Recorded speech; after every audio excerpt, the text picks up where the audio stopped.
You all for pausing and make this a priority in your day. I'm Katie Dempsey. It's a privilege to chair this as we start the process to listen here on the first hearings for the 2024 budget. So thank you to each and every one of you. Before we get started, can we pause just a minute and pray? Thank you, dear Heavenly Father, for allowing us the good health and the strength to be here today. Be with all here who are here, who bring their concerns, whether they represent our state or whether they represent their very own true story and their lived experience. Help each and every one of us to be good listeners. In your name we pray. Amen. Okay, so we will get started. First of all, our first speaker will be from Veterans Services, Commissioner Patricia Ross.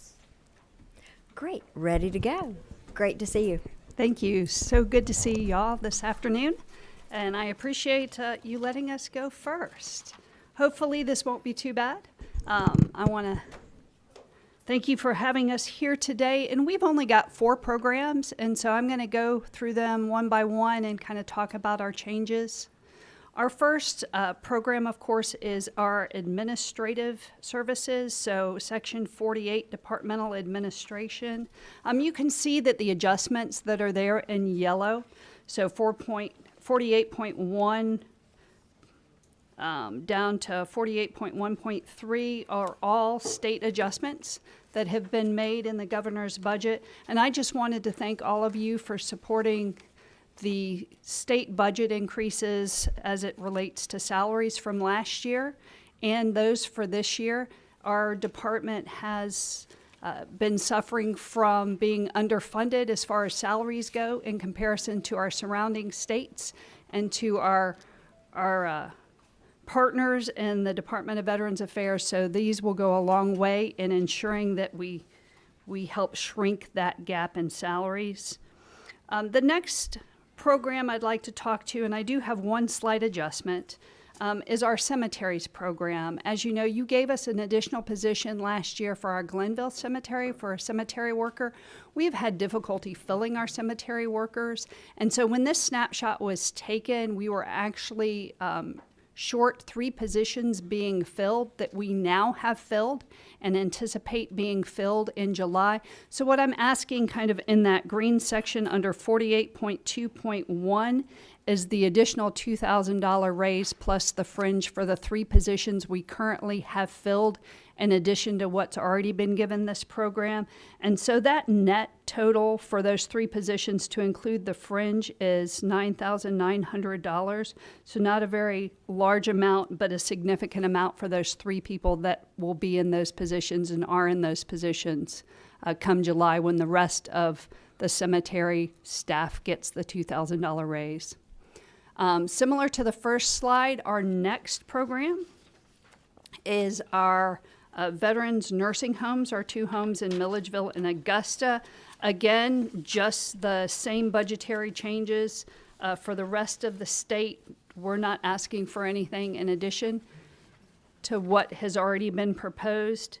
And then on our 4th program, which is our Veterans Benefits Program, where the majority of our personnel reside doing our field operations and appeals functions in our 55 offices. These 2 are underpaid, and so this $2,000 goes a significant way, again, towards closing that gap. But we do have additional people we've made a concerted effort to hire for these positions. And so we've got 120 positions total, 2 of which we're leaving vacant simply because we know there will be positions opening in Perry, hopefully in the next year for a new VA specialty clinic. And so of the 120 positions, 118 are currently filled. We anticipate they will be filled in July when this raise takes effect. And we ended up with funding for 112. So what we're asking for is the additional $2,000 raise in fringe that is related to those 6 positions that are also filled now. So that total ended up being $19,800 in that program under 48.4.1. And so when you go to kind of the end slide of our state appropriations and our federal appropriations, we did have a 40% attrition. We've stemmed that down to about 24% so far this year. But we do believe instead of having to spread out that $2,000 increase, we would like those 9 positions between those 2 programs, the cemeteries and our Veterans Benefits Program, to be added so everybody that has been with us and will be with us in July can get the $2,000 raise, and that equates to $29,700. So under $30,000 for our department, in addition to what the state's already proposed. And that's it for veteran service, pending your questions. Yes, ma'am. Thank you so much. Are there any questions from the committee? I'm not seeing any, but let me ask you this. So just to recap, because I know thank you for including so much in your presentation. So the money in the proposed budget, does it include the 2,000 COLA adequately for all of your agency, for each employee, when you have these new positions uploaded? So what the proposed budget does is it leaves us short 9 positions, 3 in our cemetery program and 6 in our veterans benefit program. Those are positions that are filled today or will be filled by the 1st of March. And so what we didn't want to have happen is come July, those individuals that have been with us for quite a few months not get the raise when the rest of the department does. And so that's why we're asking for this slight adjustment of overall for the department less than $30,000. Okay. And how many vacancies? Is that your total vacancies right now? That includes, those are positions that are now filled, so we didn't count our vacancies. Do you have any idea? Yeah, so in our Veterans Benefits Program, we have 2 vacancies. Again, those are the positions we're holding open pending the VA multi-specialty clinic opening up in Perry, because we know we'll have 2 positions going there. That should be in about a year. And then right now, we are running no vacancies. We believe we'll have everything filled because we've already selected individuals that will start the 1st of March. Excellent. Are you seeing any turnover rate right now in your employees? Yes, ma'am. We still have a turnover rate specifically in our Veterans Benefits Program. So that's the majority of our workforce. It's 120 positions at about 24%. We've had a higher turnover, however, in our cemeteries. We've had difficulty keeping our cemetery workers, who are more than just landscapers, but they do everything from the interments to working with the families to the chapel services. They kind of do a lot more than what would anticipate a cemetery worker just by job title doing. And so we've struggled to keep those positions filled, but they're filled right now. Good. That's today. That's good. So what about any capital needs that are not funded or on a plan to be funded? So our only capital needs right now are through our bond program. And so those in the 24 budget include some renovations to our cemetery in Milledgeville, mainly roads, and some work on the columbarium, as well as some ADA compliance renovations in our home also in Milledgeville. And then we have an expansion also in bond funding for our Glenville Cemetery, as well as the design for that cemetery. Okay, and how about, are there any fees that you collect for operations in your department that we don't appropriate? Are there any other funding? I know there's federal, but is there? Yeah, the federal fees that are collected are the daily fee in our homes, and that goes to our contractor that, of course, operates our homes in both cases. That is by contract, so that's not money we can reallocate somewhere else, as well as we do get a fee, a plot allowance for every veteran we inter. However, that does not include if we also inter their spouse or any of their eligible family members, and that also goes towards equipment, operations, maintenance of that cemetery, where the state basically appropriates the personnel for our cemetery. Okay, that's great. So I'll check one more time with the committee. Any questions or comments? Well, thank you. Thank you for the work you're doing, too. Yes, Appreciate thank you, it. ma'am. Thank you. Rest of the members of the subcommittee. Certainly. Okay, so next, from the Georgia Council on Developmental Disabilities, Director Darcy Robb.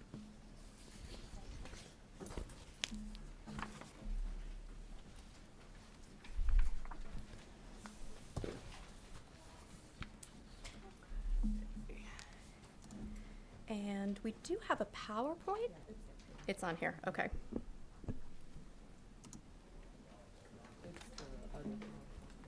Okay. Got it. Okay.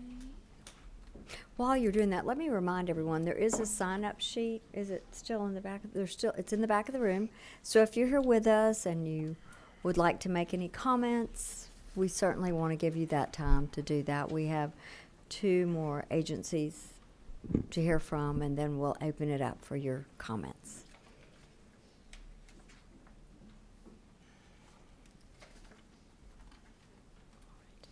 Whenever you're ready. Thank you. Thank you, Madam Chair. And thank you, members of the subcommittee, for allowing me to speak with you today. I am Darcy Robb, the Executive Director of the Georgia Council on Developmental Disabilities. So, as many of y'all know, our mission here at GCDD is to bring about social and policy changes that provide opportunities for people with developmental disabilities and their families to live, learn, work, play, and worship in their communities. We are a federally funded organization. We are administratively attached to DBHDD, and I think it is good to note that we are governed by a council. And 60% of our council members are folks with developmental disabilities or their family members. Now, the page you're looking at here, this is page 3 on your tracking sheet. You would expect from a federally funded organization, the bulk of our funds are federal, so that is the truth for us.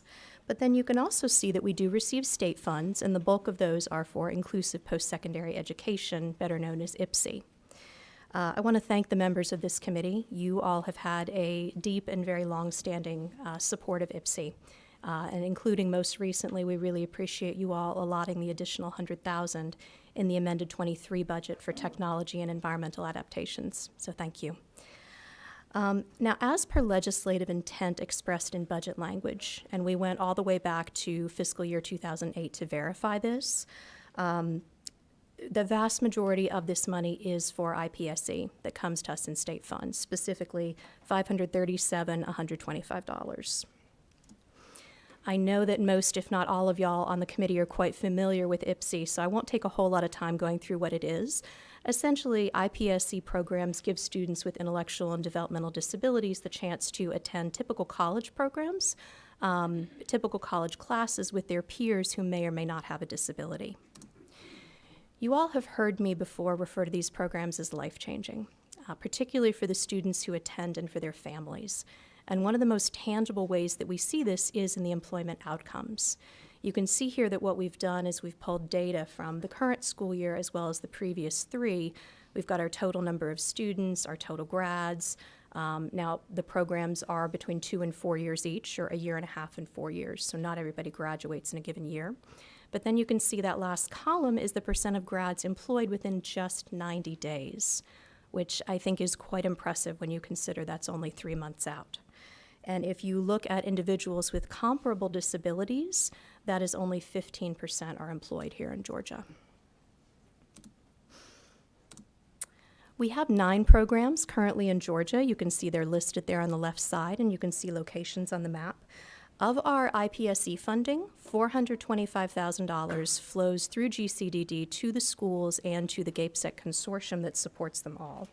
Now, the amount of money is distributed to the schools using a formula, and that formula accounts both for how many IPSE students are in each program, as well as the length of the program.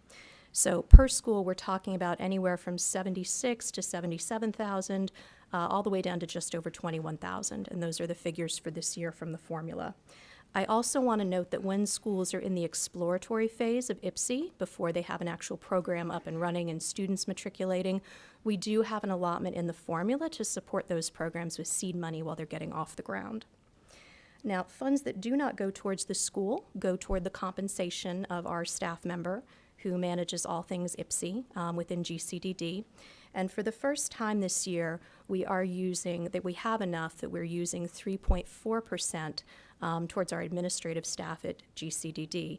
Now, they play a small, but it is an important role in administering these programs in the sense of drawing up contracts, managing reports, and making sure that checks go out in a timely fashion. Our ask this year is for an additional $500,000 for IPSC programs. Now, first and foremost, that would allow for additional funds to the schools, and that would grow existing programs' capacity, and it could also help bring new programs online. So that would be very exciting. It would also allow us to bring a second IPSI staff on board, and that person we would really like to focus on areas like alumni data and outreach. You notice we only shared those numbers with you from 90 days out for employment. Well, frankly, that's because between us and the schools, nobody has really found the manpower to do that more intensive follow-up with alumni, but we think it's really important for all of us to know that. We're very happy to share our formula with you all, should you be interested, in terms of who gets what on the schools. We're very happy to share with you all where the dollars go. That's the case now, and that would be the case should we receive an increase. I will say that over the years of our funding, one thing we have learned is that it's a real benefit for everyone involved to have some flexibility and some fluidity. So therefore, I would respectfully ask that should you see fit to grant us any additional funds, that the language attached to that would be, of course, IPSC specific, but would allow us to maintain some flexibility and fluidity as the years go on and as we see some needs shift and change. So with that, I'd like to pivot to something that is not part of the GCDD budget, but that is a central concern, as I know you all are aware, of our community and is the focal point of our advocacy this year, and that is on waivers and wages. Now, one of the key points that we've really tried to think about in a different way this year for the NOW and COMP waivers is that there are approximately 226,000 caregiving families supporting someone with intellectual or developmental disabilities here in Georgia. But then we only have just over 13,000 folks getting waiver services and a little over 7,000 on the waiting list. So I call attention to those numbers because I think it really helps illustrate that we have a very high bar here in Georgia for who qualifies for waiver services in the first place. This is a data point that I think is useful because frankly it sheds some light on why the waiting list is a challenge for us. This shows our fiscal effort, and I know some of y'all have already been familiar with this. Fiscal effort being defined here by the spending per every $1,000 of per capita income. And you can see this compares all of the states here in the Southeast, and the U.S. average there at $4.60. And here in Georgia, we are at $2.82. Now, we all know that waivers are critical human services. I don't think there's any argument or any lack of knowledge about that. A piece that we are also thinking about more this year, though, is the economic argument for waivers.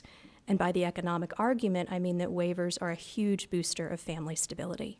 You know, to be quite frank, I know many of y'all followed along with the work of the Senate Study Committee on people with intellectual and developmental disabilities this summer.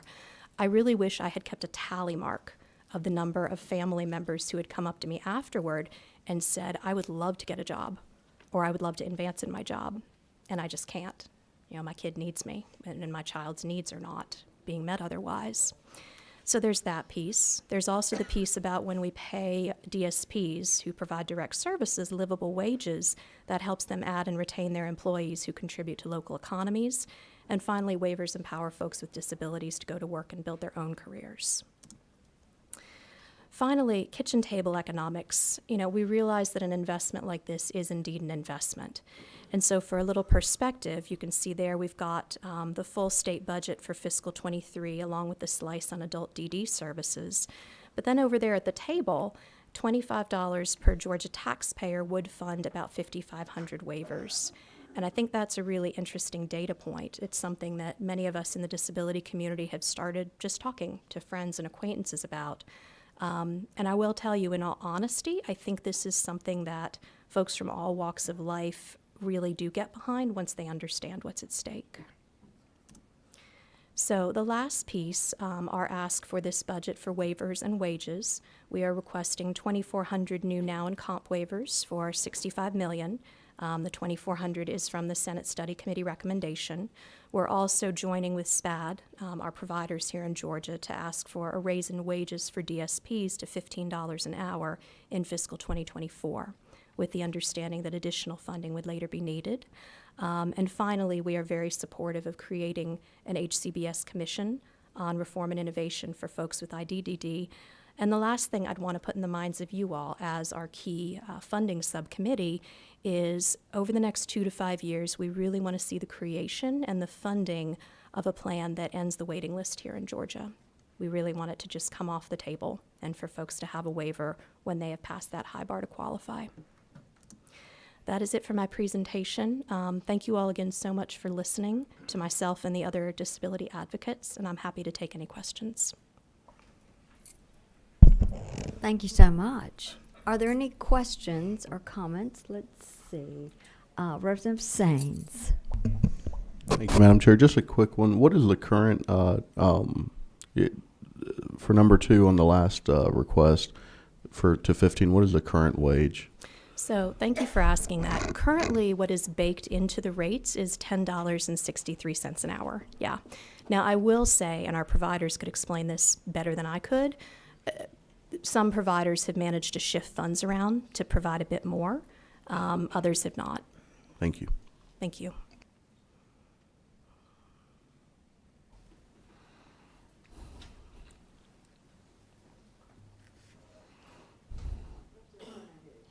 Thank you, Chairman.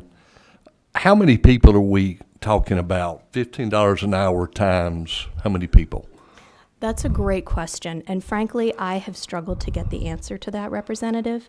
I know it's part of a package that DBHDD is proposing.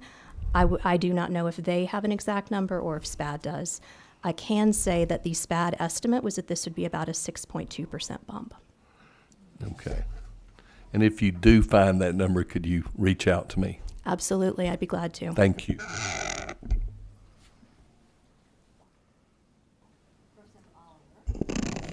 Thank you. Does the $10.63 include the 5% increase that was granted in the 23 budget? That's a good question. To be quite honest, I do not know. I do know that the 5% has gone out, but I would need to ask a provider if that does indeed include the 5% raise.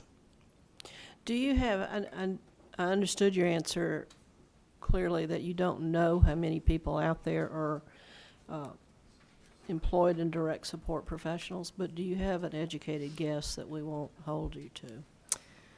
Sure. So let's see. We've got 13,000 people in waiver services. We've also got some in family support.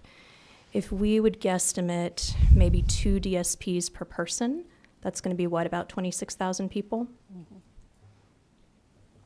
26,000 people times an additional $5 an hour would be a big number. It would. Okay. It is a significant number. Okay. But it's also a significant need. All right. Thank you.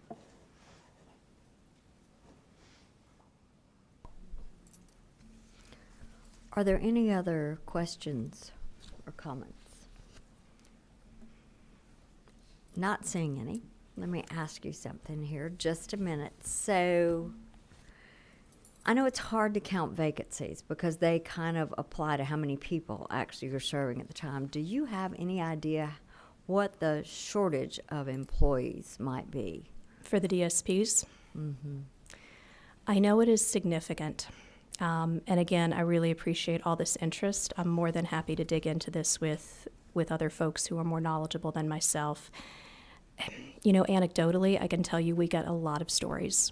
We get a lot of stories about families who are down to 1 DSP. We get stories about folks who are struggling to receive services at all.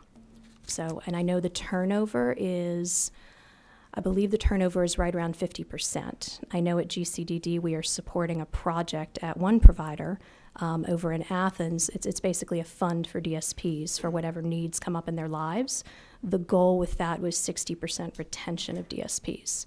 So when that's the goal retention, you know the actual retention is worse. And right now, that project is at 58% retention. Okay, how about fees? Are there any fees that you collect that cover the operations at all, that we don't appropriate? And if so, what are they? And how much? What are they used for?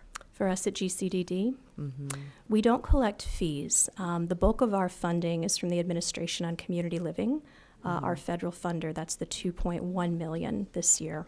And then we also have 2 other smaller federal grants that are this year alone. But no, we don't collect fees. Okay. Okay. One more time. Any other comments or questions for anyone? Not seeing any. Thank you so much, and thank you so much for Thank the you work all. that you are doing. Okay, so a reminder again, if you've stepped in here, that there is a sign-up sheet in the back that we will go through to let everyone have their chance to speak if you are interested. And next, from the Department of Behavioral Health and Developmental Disabilities, Commissioner Tanner.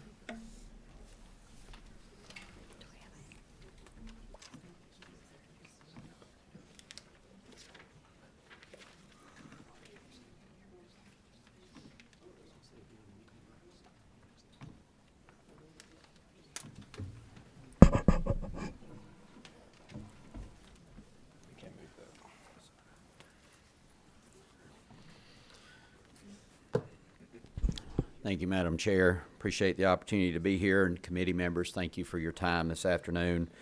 We're going to go over the 24 governor's budget today, but I know Madam Chair and this committee had asked us to cover some other items, and I want to do that before we get started. Before I begin, we'll go ahead and go to slide 2. Before I began, the budget, Madam Chair had asked us about 988 and an update on 988. So DBHTD is the state's behavioral health authority, and it manages the state's crisis response line, oversees mobile crisis response services, and operates 620 crisis beds for children and adults across the state in partnership with our community service boards and other providers.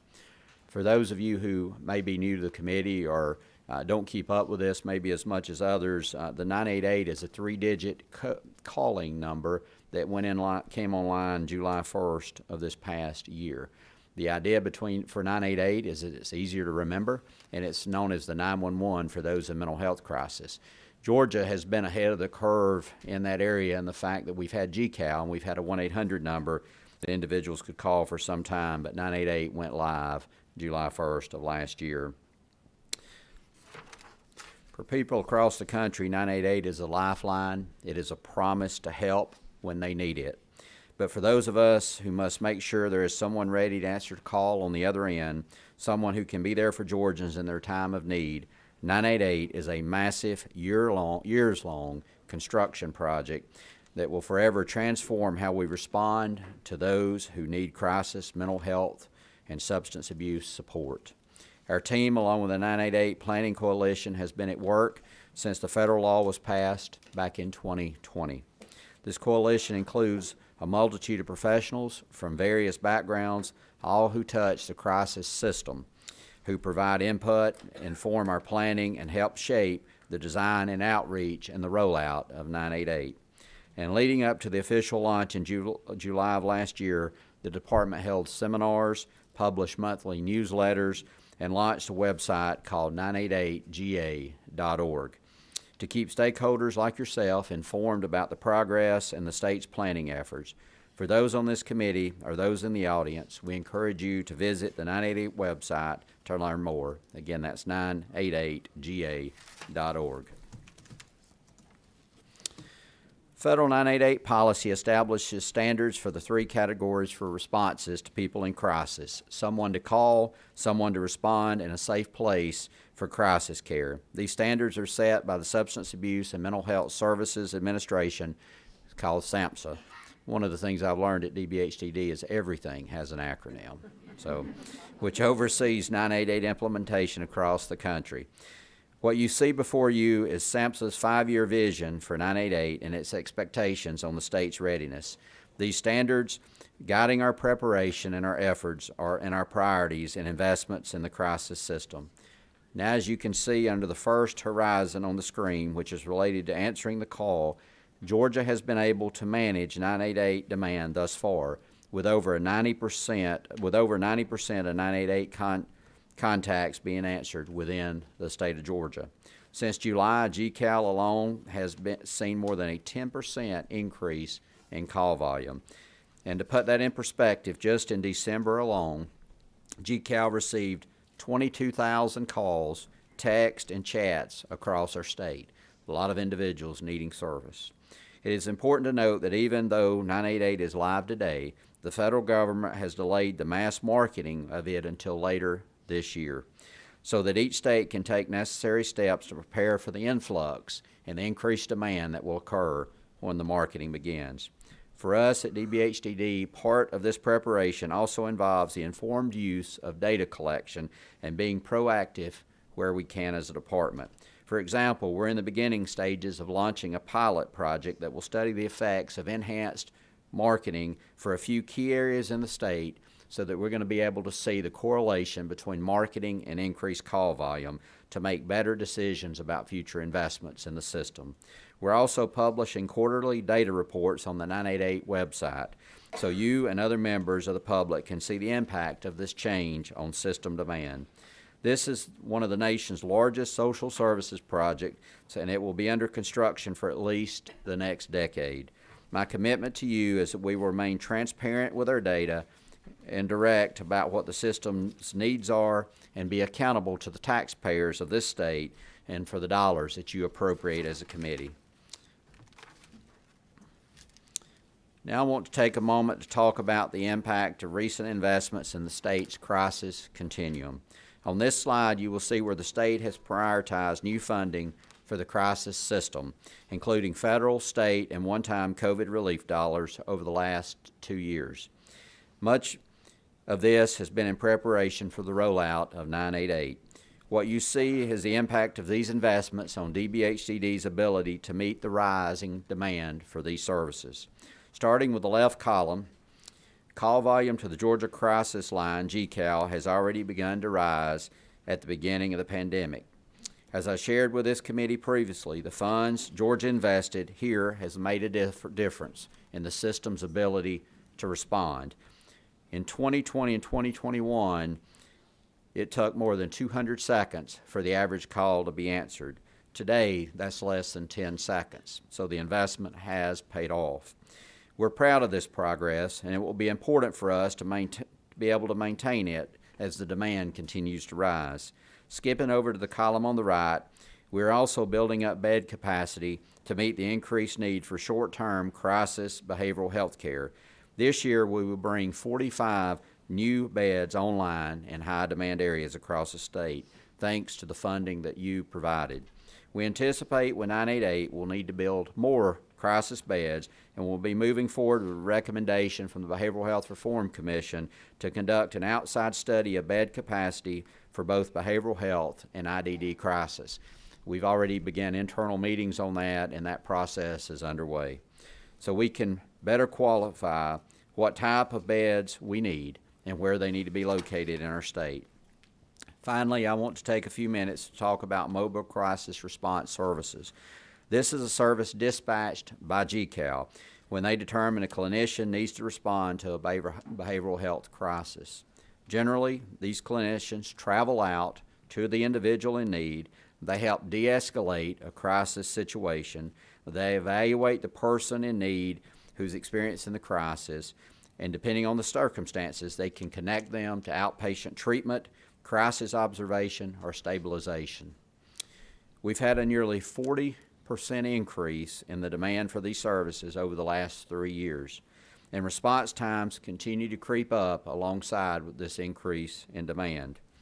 DBHDD used about $500,000 to expand the reach of these clinicians through telehealth and dispatch clinicians more efficiently with GPS.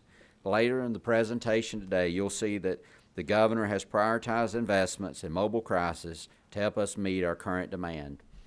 As you note in our SAMHSA Horizon slide earlier, the standard response time should be less than 1 hour by 2025. And currently, we're meeting this demand in some areas, but we're struggling to meet that demand in others, specifically rural parts of our state.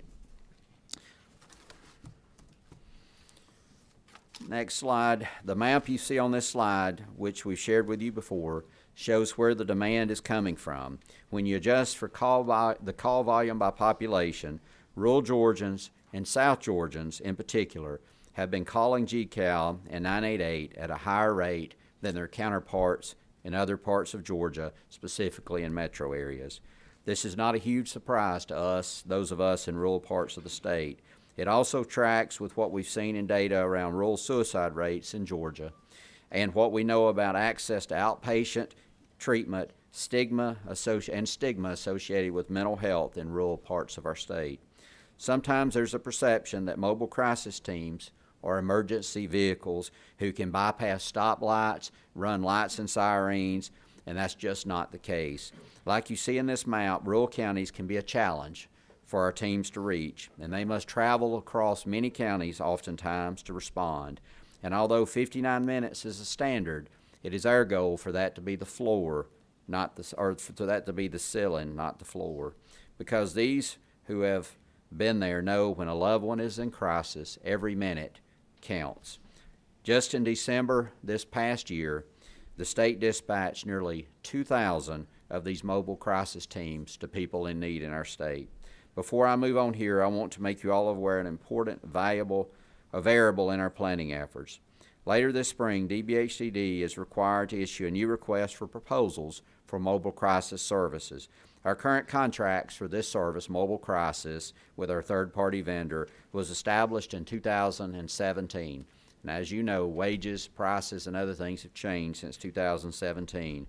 We expect these contracts, these proposals, to come back in higher than they are today. In a few minutes, you'll see highlighted where the governor has proposed funding to meet our current demand for mobile crisis, but we look forward to furthering the conversation with this committee in the near future about what we need to do to keep up with the anticipated demand. I will now be covering our budget items for the fiscal year 24. There are some specific requests made by this committee that were relating to these items, so I will expand on those as we go through the slides. Our budget begins on section 15 of your tracking sheet. This slide covers all the statewide changes, which includes the $2,000 cost of living and other changes that are across all agencies and not specific to just DBHDD. So I won't spend a lot of time talking about each of those because you're going to see them for all the agencies. Next slide here is adult developmental disabilities, which I'll refer to as adult DD. The first item on your tracking sheet, 15.2.5, transfers $1.6 million to an adult DD special project that was created last year. This is simply a transfer of funds and has no impact on service level. The next item, 15.2.7, you'll see where the governor's proposed $10.1 million to analyze the 513 now and comp waivers appropriated last year.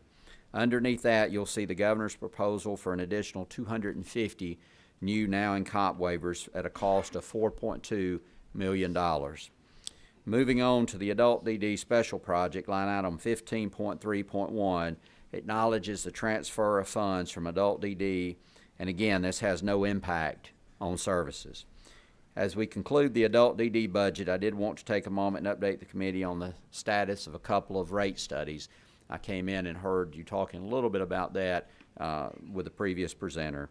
One of these is relevant to this population that we serve.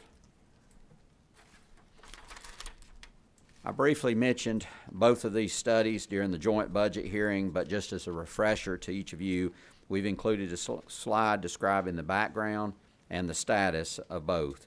The two studies, one for behavioral health and one for developmental disabilities, are essential in informing investments as we work to build out our robust provider network. I've said this before and I'll say it again, the workforce crisis is a battle that our system faces every hour of every day, and our trenches are being overrun and burnout and non-competitive compensation, there is simply a lack of enough trained professionals to work these jobs across our system. And from community service boards to direct service professionals, Georgia is in a state of an emergency. The solutions here are multi-pronged, both short and long-term, both legislative and physical. We need all hands on deck so we can give people the quality, community-based health care support they deserve and start meeting the demand of those in crisis.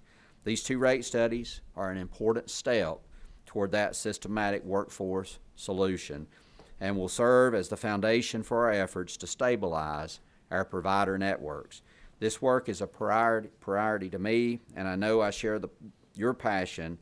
The behavioral health rate study is currently underway, but I'm happy to report that we're receiving an above-average survey response from our community service boards, which we are very pleased with. Their participation is absolutely critical in being able to have an open, transparent process.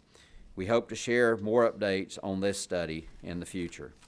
The second rate study addresses the needs of our intellectual and developmental disability providers. The public comment period ended January 20th of this year, and we anticipate the study to be completed in March or April. Here's what we know preliminarily for now in comp waivers. The initial cost of the recommended structure comes to about $266 million, with the state portion being around $90 million. These are still draft cost estimates as we analyze the over 500 responses we received during the public comment period, but we do feel pretty confident there won't be too much variation in those numbers. The early report suggests provider revenues should increase by 40% overall, with the DSP wages increasing from $10 to just over $15 per hour. These rate increases won't only increase the hourly rate, but will also increase other benefits, like 25 days off paid leave a year. This flexibility allows some providers to pay as much as $20 per hour, depending on the benefit package they choose to provide. There's great flexibility and the ability to use those dollars for the providers.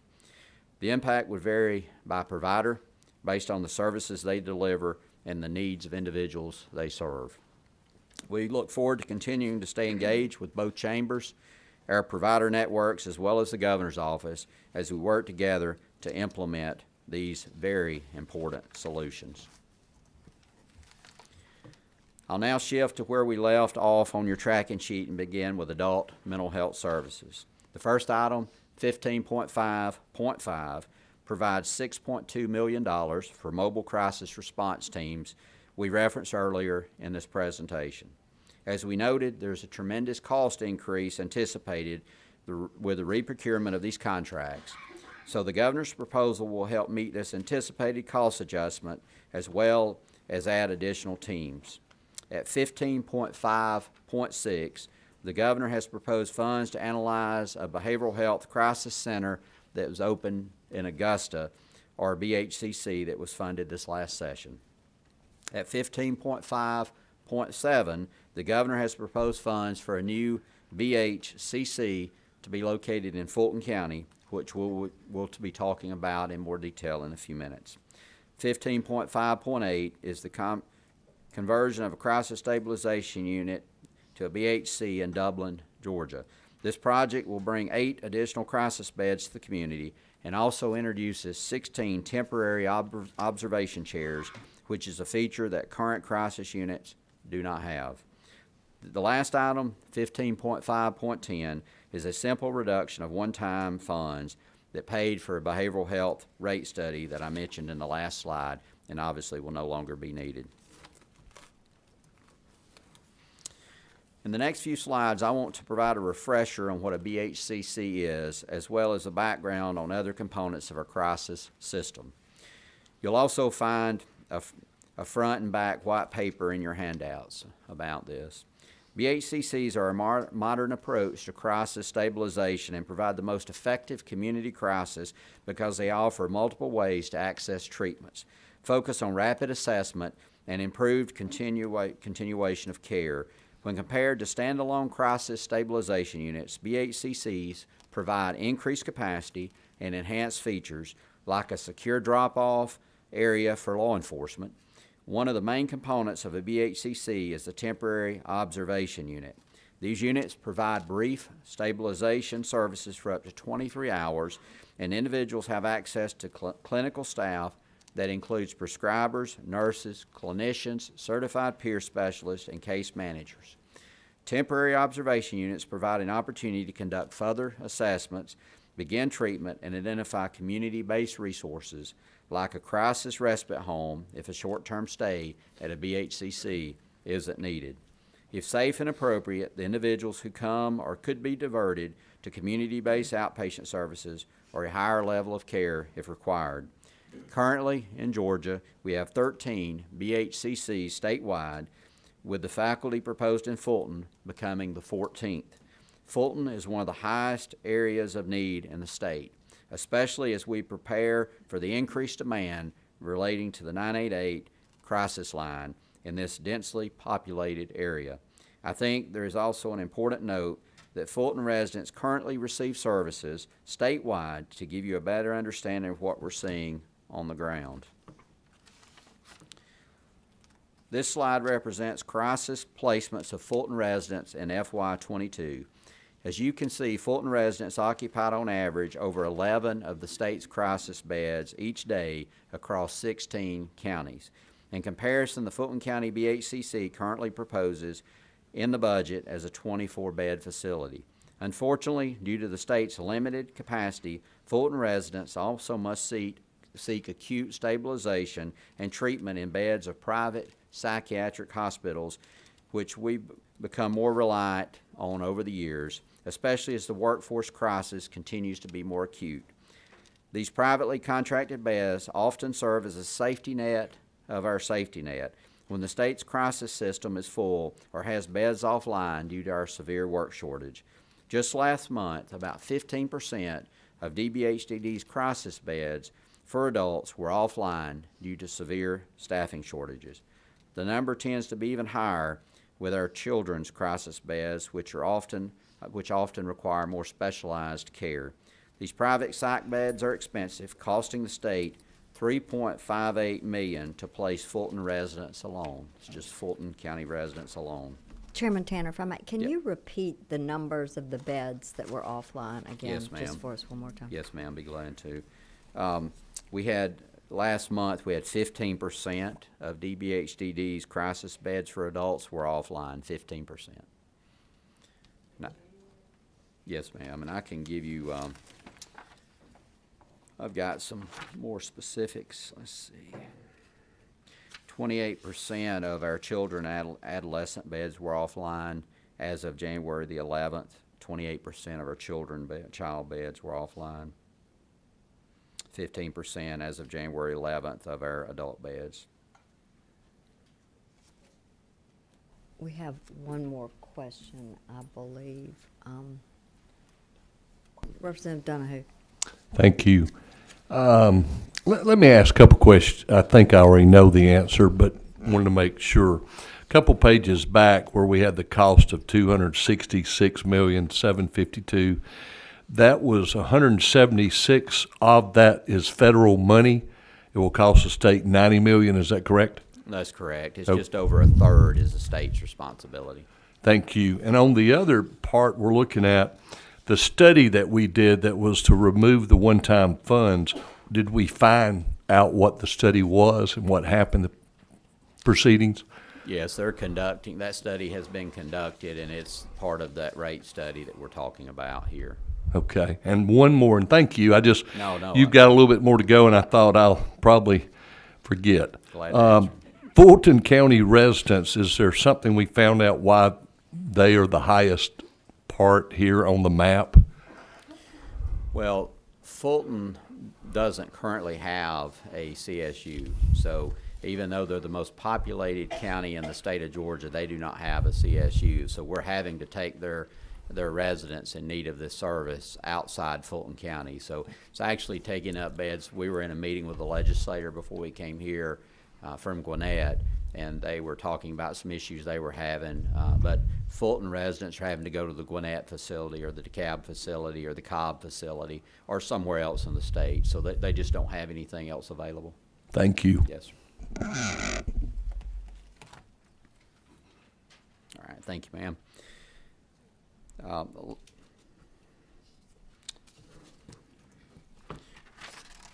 All right, next slide is, and to provide you with some perspective on the state's reliance on these private facilities that we talked about, this shows you some data from FY22. On any given day, there were about 120 adults receiving acute psychiatric stabilization services in one of these private beds due to staffing shortages at our crisis center. In total, these beds for both adults and children cost the state last year $32.5 million. Though we've become more reliant on these beds, we haven't raised the rates for these providers since 2014. And some providers have said they'll stop contracting with the state if we don't raise the rates immediately.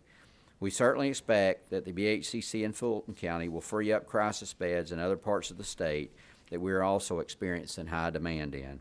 I present this information to you because, as you continue to make these investments in BHCCs, it is my goal to reduce our reliance on these private bed contracts by 20% annually each year, so that we can reinvest these dollars into Georgia's own crisis system and not the private beds.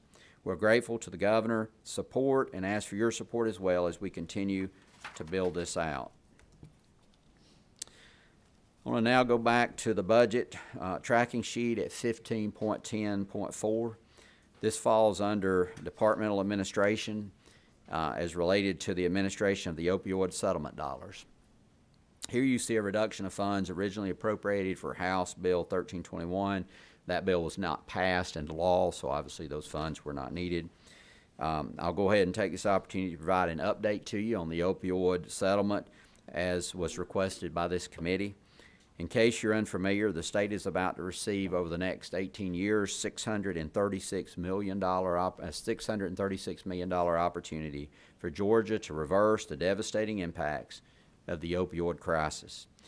Funding, prevention, treatment, recovery services. As DBHDD Commissioner, I will be designated as a trustee of these funds and will do everything in my power to be sure that the state's plans for distribution is methodical, strategic, and informed not only by experts, but most importantly, informed by people who have lived experience. My priority over the next several weeks will be to work with the governor's office and the members of state and local advisory councils that will be created as part of this trust agreement to develop a clear plan that looks ahead 18 years into the future. So when the last dollar of the opioid settlement is spent, we can look you in the eye and say without a question, Georgia got the highest return on investment that it could. Far fewer people in this state are dying from opioid addiction as a result, and the families who have felt the direct, tragic impacts of this crisis know that the state prioritizes recovery. The truth is, there is no return on investment without an investment in recovery. Our teams are hard at work with the governor's office, planning out the administrative details of this large endeavor, but we will keep this committee informed and updated on the progress. Although it is the state's goal to get these dollars out as soon as possible, it is also critical to build out the administrative infrastructure to ensure that the distribution of these funds are transparent and that the state accounts for every dollar spent. And since we've last presented, the petition to approve the trust was filed on February 2nd of this year. The trust is not final until the judge signs the order, but this is an important next step in the process, so I was glad to receive this news and glad to share it with each of you. The last item in the FY 2024 budget falls under Direct Care and Support Services, 15.11.3. The governor proposes an additional $2 million for capital improvement projects across our hospital system.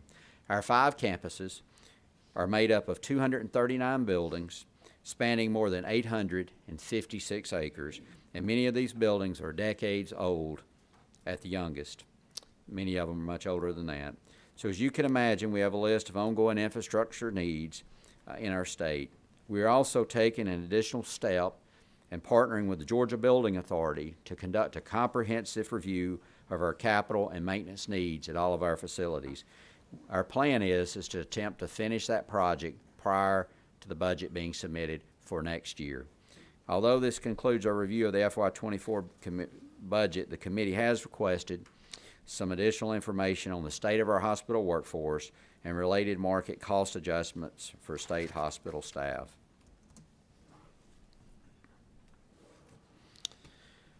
What you see before you is an updated picture of our state hospital workforce. As healthcare workers around the country have experienced burnout, healthcare salaries become extremely competitive. DBHDD lost more than 1,200 of our hospital employees during the pandemic. The FY23 budget made a $24.5 million commitment to making DBHDD more competitive in the marketplace. Thanks to pay adjustments, it enabled DBHDD to be able to turn the tide, and that resulted in 8 straight months of net growth in our staff. What we're seeing is that many former employees returned to DBHDD. Out of those who came back to work, out of the employees we gained, the 269, 25% of those were former DBHDD employees that came back to work for us. Last week I had the opportunity to speak to some of these clinicians when I visited Central State Hospital in Milledgeville. I heard countless stories of the journey as DBHCD employees take each day. Some of them have committed their entire careers to working in our state safety net. I found it especially interesting how many of these individuals that are nurses now or advanced practicing nurses started out as in non-clinical roles within our hospital setting, worked their way through college, and worked their way up to the positions they hold today. I know on the forensic our most secure facility, we have our forensic maximum security wing. The charge nurse there started in that non-clinician role. Now she's leading that and doing a tremendous job. Our progress with last year's pay hike is gradual, but mainly in non-clinical direct care positions like housekeeping and food services, where we were able to raise the salary of some of our lowest paid workers in these hospitals from $16,000 a year to around $25,000 a year. I think the importance of positions like food service are often overlooked by most of us. If you want to find the easy way to get in trouble with hospital credentialing body like the Joint Commission, try having an unclean kitchen or cold food that it is delivered because of short staffing. Some of these stories I share highlight important and encouraging progress, especially after 30 consecutive months of net losses in our hospital. What is also significant about this progress is allow DBHDD to begin to reduce the need for Jackson Healthcare. To keep hospitals open despite our losses, DBHDD began in 2020 to rely heavily on this third-party vendor for staff. This support was due in large part to the department's partnership with DCH and Governor Kemp, his allowing us to use ARPA funds to augment staff in the hospital setting. These funds have since expired, so DBHDD is doing the best it can currently to self-fund this cost at around $1.6 million per week. Before the pay package, we had contract staff in nearly every type of position, but now, thanks to the staffing gains these raises have enabled us to make, we primarily are relying on Jackson for nurses and health aides. Today, there are 460 Jackson Healthcare employees, contract staff in our hospitals across the state, which represents a 25% reduction since June of last year, but still much more than we'd like to see. While I'm glad to see this progress, my priority is to replace all the Jackson Healthcare workers with our own staff. Again, it's expensive even today at $1.6 million per week, the majority of which pays for nurses at a cost of $1.1 million per week. No doubt that the Jackson staff has been a lifeline, but we want to eventually replace those with our own staff, not just because it's more cost effective, but they're more committed to the mission of DBHDD. Chandler, if I may, just a minute, we've got a question that's been ma'am. flashing a little bit. So I feel just Representative Oliver.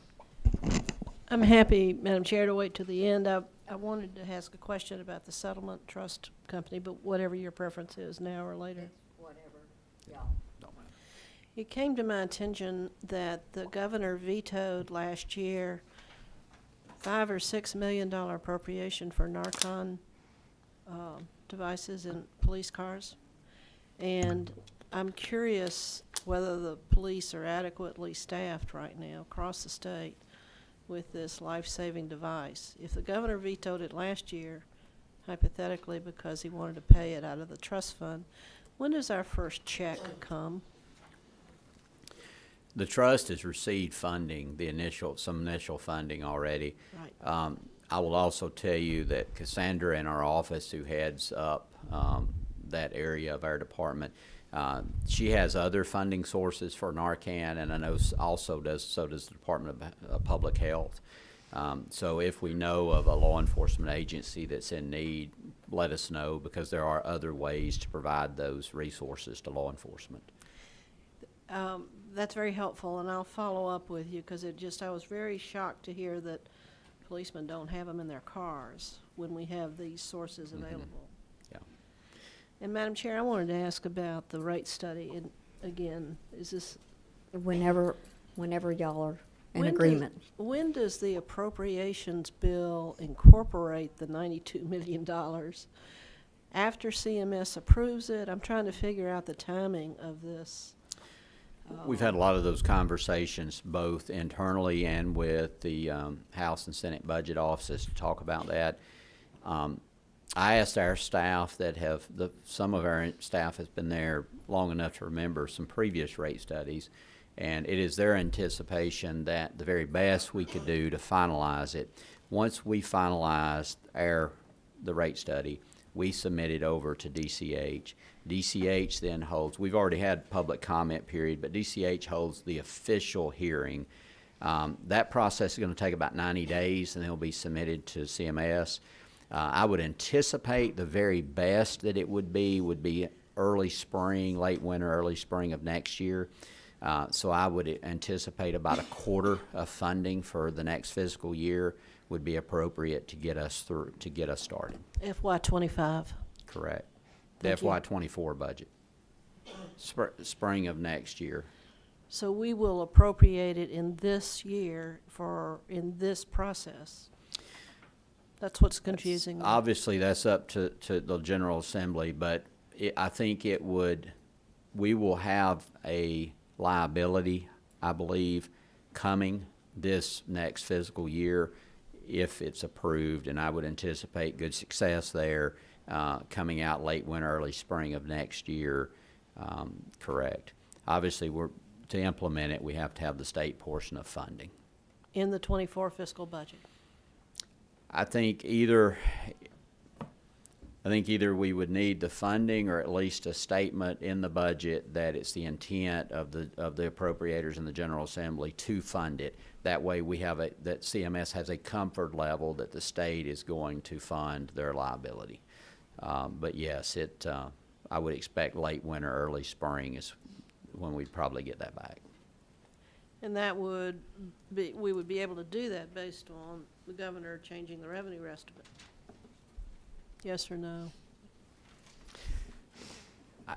Obviously, if the revenue estimate's changed, it creates more revenue, but there's a lot of different ways I'm sure that the funds could be appropriated, but those are the numbers that we anticipate, just over $90 million annually in state funds.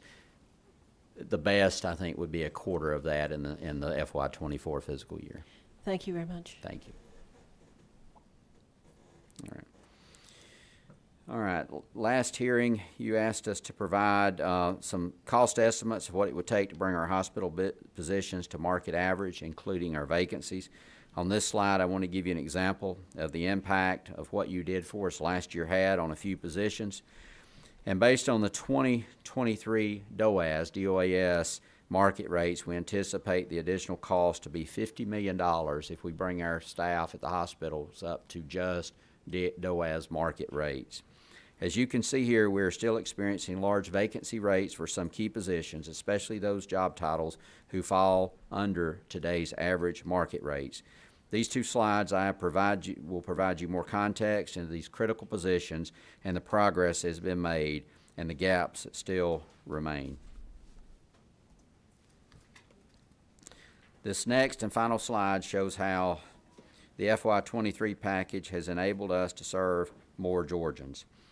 We've been able to open up 90 beds across our hospital system since March of last year. Some of you recall last year's budget language that directed DBHDD to bring 45 state hospital beds at Georgia Regional in Atlanta online and 47 at other state facilities by November 15, 2022. This number fluctuates a bit in opening beds, but it has been steady since July. But again, this increased capacity is more reliant on the support of Jackson Healthcare than we would like to be. Though there were targeted pay increases in clinical positions, these are still proving very elusive to fill. The biggest challenge that remain are recruiting nurses, psychologists, and physicians. I know that I share the same passion for resolving the workforce issue as you do, because it is critical, and like I continue to say each and every time I speak, we are in a state of emergency. But I also want you all to know that as a department, you're not putting all of our eggs in one basket. The solutions here are multifaceted, and the workforce challenges are felt across our entire state, not only our safety net. We are currently pursuing other strategies that ensure the individuals are not languishing in hospitals and are being referred to outpatient services when it is more appropriate. We're working with our judicial partners and law enforcement officers so that they're aware of options that exist when they're confronted with an individual who is living with mental illness. Additionally, we need to review our forensic code to see what refinements need to be made to improve the intersection of the judiciary and healthcare systems. This is why one of the recommendations of the Behavioral Health Reform and Innovation Commission is to establish a task force that will study our forensic code and bring back legislative recommendations next year. And before then, legislation this year will strengthen the current loan forgiveness program as to not only increase the pipeline of future mental health workers, but also forgive loans of those currently serving in these capacities. So you all have my commitment to continue to work with you on these critical issues in our system. These are not overnight solutions, but they are steps that we can take together. Because for every vacant social worker position, there is a family who can't find treatment for their child. For every vacant nurse position at a state hospital, there's an individual in crisis who is stuck in a jail or in an emergency room who is in need of help, and oftentimes you'll get that call as a legislator. And for every vacant position in our safety net is an individual that cannot heal, cannot access hope, and cannot recover. I recently had the chance to learn about a patient who was in one of our state hospitals, and I want to share this story with you very quickly. He is a 40-year-old male who was admitted in January of 2016 after being found not guilty by reason of insanity for the charge of murder. Prior to his arrest, he was a high school graduate who started college classes and then decided to join the Army, where his 13-year military career included deployments to Iraq, Kuwait, and Afghanistan. His sister first noticed change in his behavior after he returned from deployment in 2012. Noting he was staying up 3 and 4 days at a time and was withdrawn and easily agitated in stressful situations. He slept with the lights on because he was able to see the shadow of the enemy and was trained to sleep through background noise. Records noted at the time of his arrest he was experiencing hypervigilance, flashbacks, irritability, anxiety in crowds, and illogical and disorganized speech. He reported that when he moved in with his cousin, they were residing in an unsafe area, and he became paranoid about the neighborhood and his cousin. He reached out for mental health services with the VA, but before he had a chance to engage in these services, he committed the offense of killing his cousin. Throughout his almost 7 years of hospitalization, he functioned well, followed his treatment plan, and often voiced gratitude for the help that he was finally receiving. There were times when he was provoked by the peers he served there in the hospital with, even once being hit in the back of the head, but he did not react. He maintained psychiatric stability and was eventually diagnosed with a history of PTSD and a history of substance abuse in remission, while also staying engaged with individual therapy provided by a hospital licensed psychologist. His recovery team and the hospital risk management body agreed he did not meet the commitment criteria and recommended community release to one of DBHDD's forensic community integration homes. While the court was not ready to allow him to be released based on the severity of his crime, they did allow him to attend community college while wearing an ankle monitor.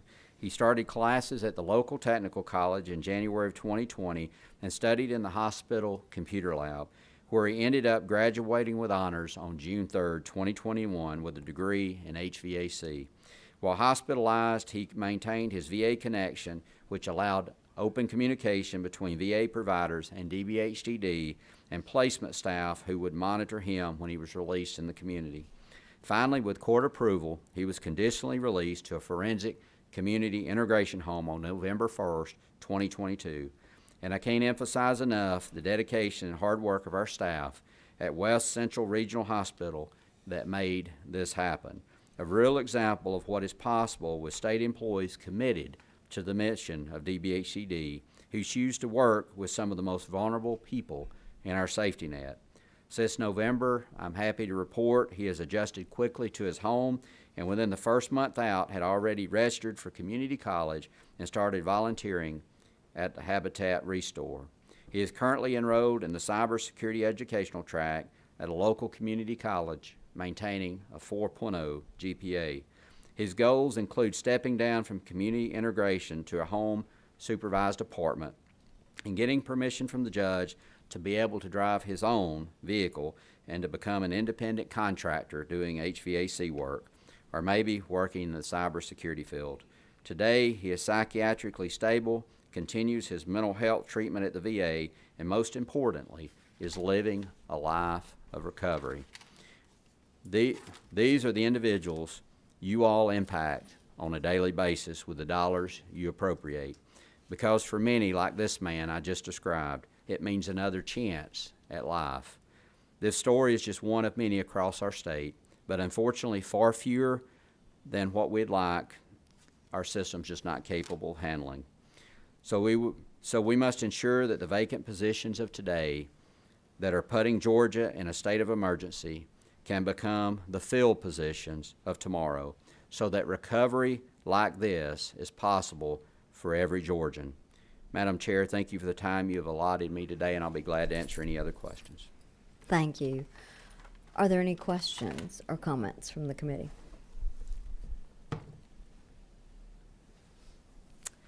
I am not seeing any at this time. If some do present, we'll be back in touch with you and see if you can help us with those. I do have some, though. Yes, ma'am. If you can, give me just a minute. So the money, just to clarify, Commissioner, the money that's included in the proposed budget for the 2000 COLA, does that adequately fund that for your entire agency?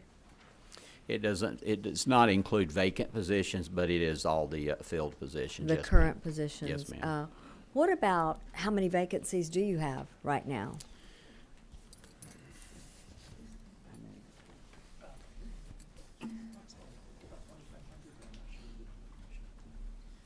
I think we have around, Chris, my CFO, is my numbers guy, but he said around 2,500 roughly vacancies system-wide. Obviously, some of those, we always are going to run a certain number of vacancies, but that's gives you a general idea. We had 1,200 people leave just in our hospital setting, where most of our employees do work. We had 1,200 employees leave. We've been able to add back 261 or so we're still 800 or 900 just in our hospital setting, just from what left during the pandemic. You were able to add back, did you say 261 approximately? I believe Just that's correct. You don't have to give me exact, like what? Yes, around 261. I Around actually have that in the 261. slide. What's the turnover rate today? I know it's been different at different times in the last few years, but Yeah, the turnover rate has slowed in our hospital setting with the increase in the salary from last year. Obviously, our lower paid positions, we have a higher turnover. I can email you by position, by our main positions. I'll email you and the committee those numbers of turnover. But it has slowed, but we still have, obviously, in those positions, a high turnover. Okay. And are there any capital needs that are not funded right now? Well, we do have a lot of capital needs. As I mentioned, we have around 269 buildings on 800-plus acres in all 5 campuses of land. And as you know, Madam Chair, from having visiting them, quite a few of them are quite old. With the increase the governor's budget includes, we'd have $5 million for annual maintenance in the budget. One of the things that I wanted to do and our department wants to do is work with the Georgia Building Authority to get a clear plan of what needs to happen with our buildings to bring them up to a good standard. We actually met with them, Greg and I met with them this morning. We're working on that. It's our plan to have that back before the department's budget's due to OPB later this year for the next fiscal year. But we do have a lot of capital needs. We also included in the amended budget is to bring a kitchen, one of our kitchens, renovations at a cost of just over $9 million, which is much needed. Let me pause a minute. We do have a question that's come up, but I may have a few more before as well. Representative Barton. Well, I don't really have a question, but I just have a statement. Going back to an earlier of your report, the response time increase. I mean, my math, it's a 95% reduction in time, but it's a 20 times faster. You're doing 20 times faster. I mean, that's an impressive increase. You're talking about in answering the calls. Answering the call. I mean, that's Yes, a huge yes. increase. And that's directly as a result of this committee and the appropriators appropriating the dollars we needed to bring that call center up to speed. Thank you. Thank you. Okay. Are there any fees that you collect that cover operations of the department that we don't appropriate? Are there any other monies coming in? No fees. We do obviously get grant money from federal agencies for various things through that we operate, but there are no fees associated with that. Okay. So what is the difference between funding for BHCCs in past years and today? The numbers you have in the budget that's in front of you shows a lower number for the Dublin BHCC and the Fulton BHCC, and they're basing that. I think it's my understanding that was based on a different style of facility. One of the things that's so helpful about a BHCC, and this goes back to the meeting we were just in with one of your fellow legislators, is a BHCC also has the type that we'd like to fund, has a 23-hour observation opportunity. So someone can come in, again, they can walk in, self-reports, come in and say, I need help. They can be seen, they can be observed. Law enforcement can take and drop someone off there. And that's different than a lot of our facilities that's currently up and running. But if we're going to do that type, there would need to be some additional dollars. And I actually have those in my notes if I can find them.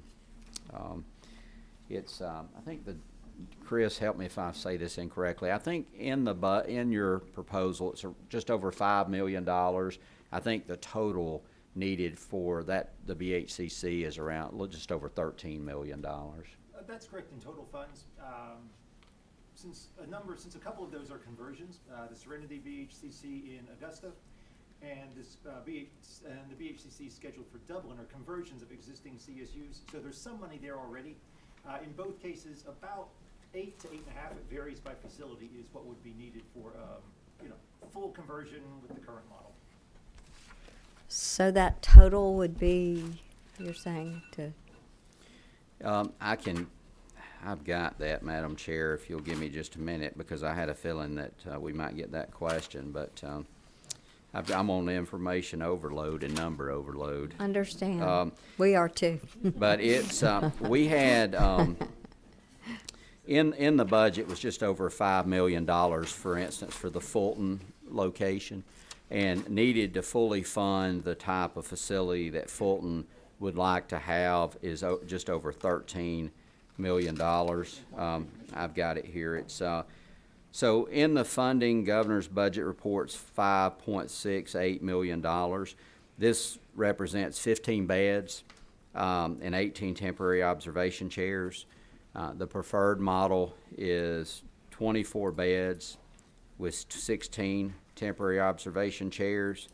The funding model that had been used was slightly outdated. The new model has taught us that the temporary observation chairs to function correctly and to divert people out, they need longer-term admissions to those beds, and that obviously has a cost.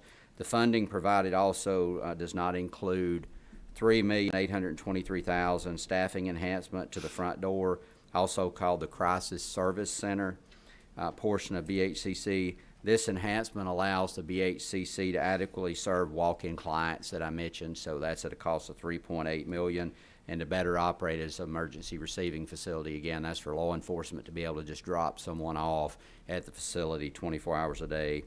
Funding needed for a 24-bed, 16 temporary observation chair BHCC is $13,304,784.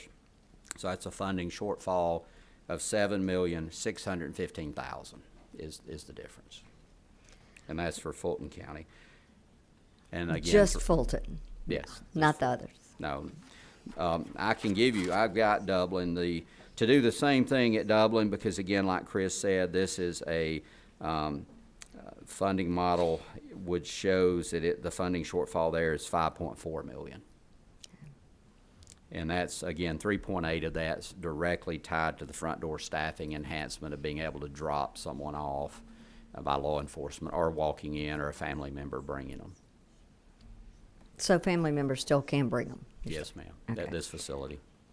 Okay, so would it be fair to say that in the 24 budget, there is probably not enough to fund the new costs? In the There's- governor's version right now?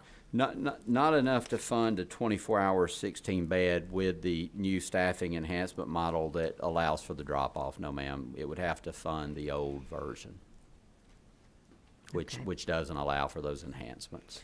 Okay, we've sparked a couple more questions, so let me do that. But if they don't ask, I've got one more. If Okay, they don't ask it. gotcha. Okay, oops, a few more.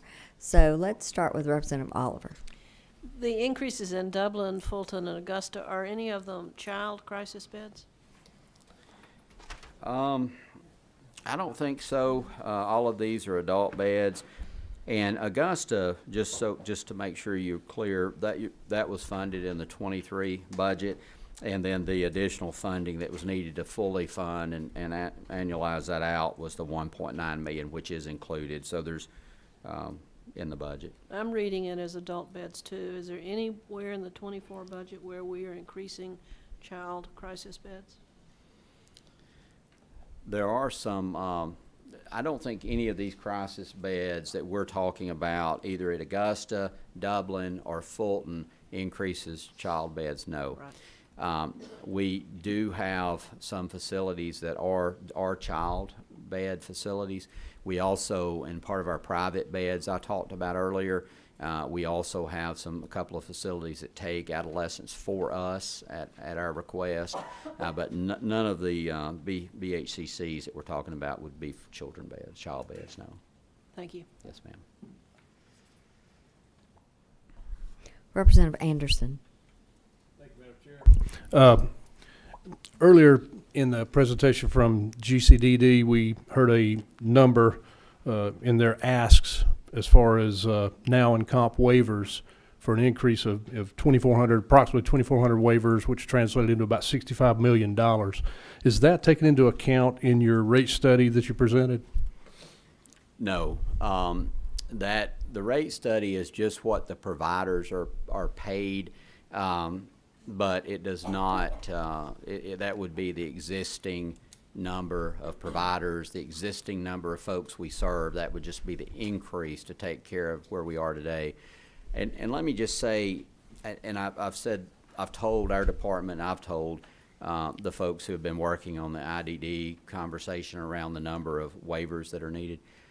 Because of our workforce shortage, there's going to be a wait list, whether it's, if you fund 2,400 waivers, the system doesn't have the workforce to service 2,400 people. So I think what you all did last year with the 513 waivers, that means we have to average 42 a month, new people coming on to the waivers. We're able to meet that, and the workforce is responding. But if you funded 2,400, there's just not enough providers to handle that many people. We're in process now of going through and looking at lots of different ways, and I know the governor had a workforce task force that last year that met. We're looking at the Behavioral Health Reform Commission as a workforce subcommittee. Workforce is our biggest challenge, and we've got to find a way to get more providers online and to grow the providers that we have. And the first step toward that is funding the rate study. So I go through all that to say, if you were thinking about funding additional now and comp waivers, I would suggest keeping it in that 513. That's manageable for us, and I think it's manageable for our providers. But any more than that, system just can't absorb it. Thank you. Yes, sir.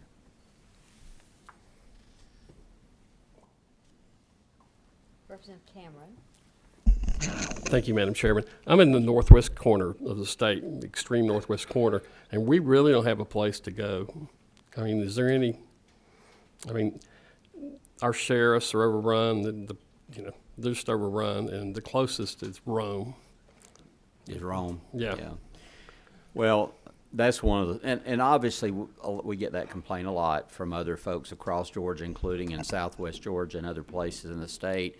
I will tell you that that's one of the reasons that we're doing the bed study, because it's important for us to know we need to look at population, we need to look at distance driven, having to be driven by sheriffs and families and others. We need to look at need and capacity today and over the next couple of decades.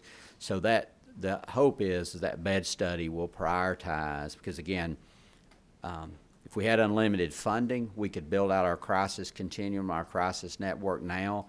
And of course, the problem would again be workforce, but we'll know more about that when that study comes back. But all parts of our state has that need. The other thing I'll mention to you is we're getting ready, we're working with the Sheriff's Association to look at doing a pilot down in a part of our probably southwest Georgia, looking at how far are they having to drive, letting them just call 988 to access the location where the bed is available, and then how long is it taking at the drop-off point, and then being able to look at what gaps we have in service. So we know those are issues, but it's going to take a little time to build out our network. All right, thank you. Yes, sir. Thank you, Commissioner. We touched on the now and comp waivers, and there are a lot more questions, I know. Many people have put them forward to me. Here's what I'd like to do. We have a huge number, about 19 at least, that have signed up, of individuals who have very important stories to tell, and they've traveled, and it's not easy to get into this building. So what I'd like to do is let them speak, but I do want to hold the option that, depending on how the budget flows next week, we may want to see, or later this week, if we can find a time to come back together and perhaps dig in a little more into some of the questions and the proposals you presented us today, just so we can fully grasp the work that you're doing. So thank you so much. Thank you, Madam Chair and Committee, and we stand ready at your direction. Thank you. Thank you. Thank you. Okay, so there are about 19 different individuals or groups that have signed up, and I want to give y'all some time. Now, I will say that depending on what is the most comfortable, we can accommodate you here at the podium, maybe to the side of the desk by moving a microphone, if we need to do that, a little closer to the side, or any other options that you might see that we could do. So let's get started. Our first is Chris Johnson with Georgia Mental Health Consumer Network. And I think, yeah, okay, great.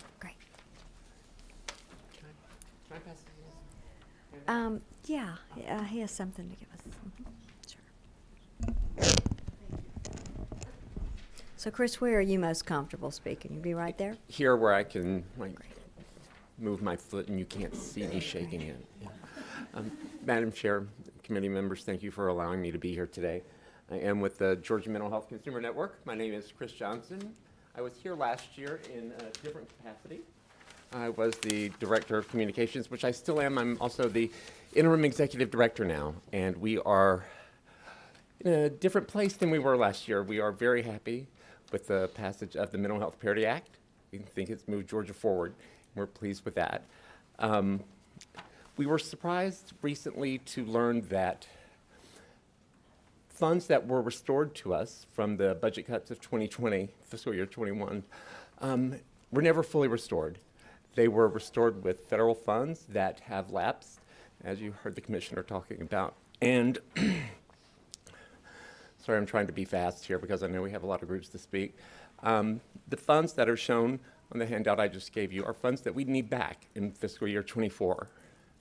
If we don't get these funds restored, they are going to mean the closure of at least 2 respite centers where folks right now go for wellness and recovery and respite. They have been cited by the Department of Justice as evidence of the state's progress in achieving community-based mental health care, and we want to make sure they're available. Our certified peer specialists also rely on them.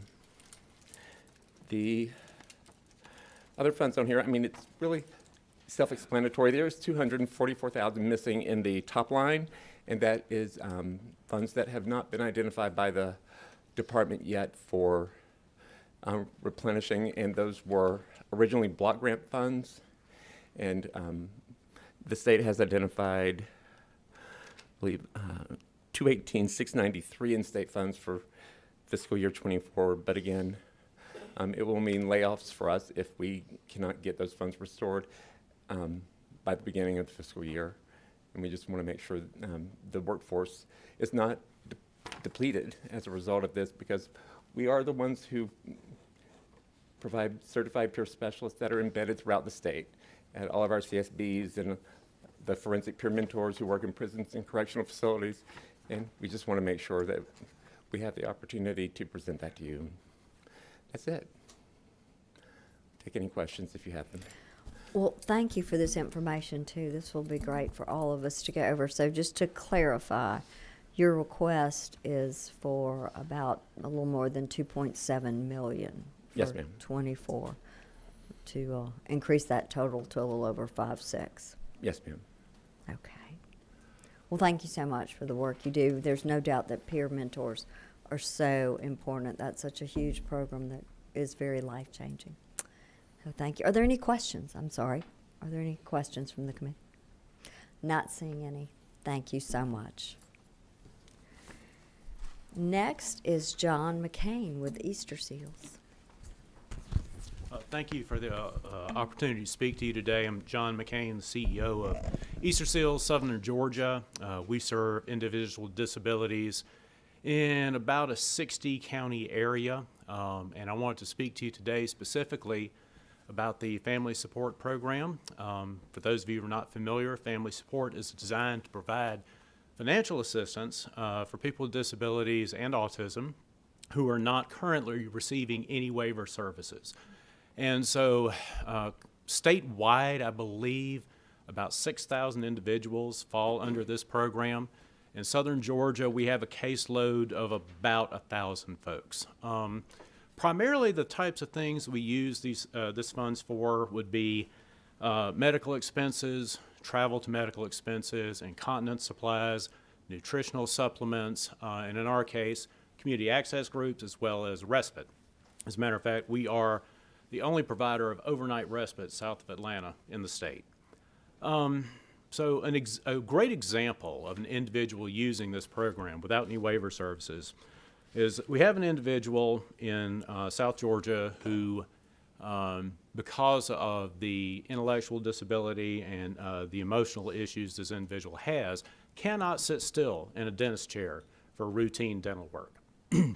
And so in a situation like that, you're going to have a specialized service. You're going to have a dentist who is willing to perform that specialized service. And so in this case, this individual had to drive to Macon to meet with the dentist. Insurance would not pay for this particular dental work that they needed to get done. And the families had no other resources. So family support was able to pay for not only the dental procedure, but the travel to Macon so that they could actually get that done. What we would like you to consider is that the inflation that we've all seen, we've all had issues dealing with, is certainly showing up in family support. The price of adult diapers, the price of medical procedures that they can get done has definitely increased. A lot of the medical supplies, a lot of the things, and that $3,000 per family limit does not go very far. What we would like you to consider is a 5% increase from last year's family support budget. I think that my easy math says it's about $765,000. We'd also like you to consider raising the cap from $3,000 annually to $3,500 annually. I have been in this position for just over 4 years, and for about 5 years we have had that cap. And that $3,000 simply just does not go nearly as far as it did. I will say that in this program, on average, most families spend less than that. Sometimes we can make, with a $500 award, we can make a huge difference. But those who reach that limit, it becomes, the difference of, well, do I get respite? Do I get a medical procedure? Do I get incontinence supplies? So if you would consider those two things, I would be greatly appreciative. And I'm happy to answer any questions you have. Thank you. Are there any questions for Mr. McKay? Not seeing any, I think you know that many of us that have heard you speak before so appreciate the work that you're doing, like you said, across 60 counties. That's a Right. huge amount. And we appreciate the work that all of you have done on behalf of Georgians with disabilities. Thank you. Persevere. Thank you. Next is Sally Buchanan with Together Georgia. Good afternoon, Madam Chairman and members of the subcommittee. I appreciate the opportunity to speak with you this afternoon. I'm Sally Buchanan. I'm the CEO of Creative Community Services, and I'm also the current board chair for Together Georgia, which is a statewide association of child welfare agencies. Also, Juanita Stedman is here with me in case you have any questions for her, and she's the executive director of the Together Georgia. Excuse me. I'm here today to speak more about the children and youth our agencies serve throughout Georgia. We appreciate the work which has been done to look at the provider rates since last session, and we understand that 20,000 Georgians were waiting for home and community-based services. There are also 7,155 individuals waiting on NOW and COMP waivers, according to testimony provided this summer at the SR 770 hearing, which was studying the waiver access in the state. Our agencies often work with children who have very high acuity or complex needs, and many of these individuals need to be receiving the NOW and COMP waiver. But many languish on that list for years.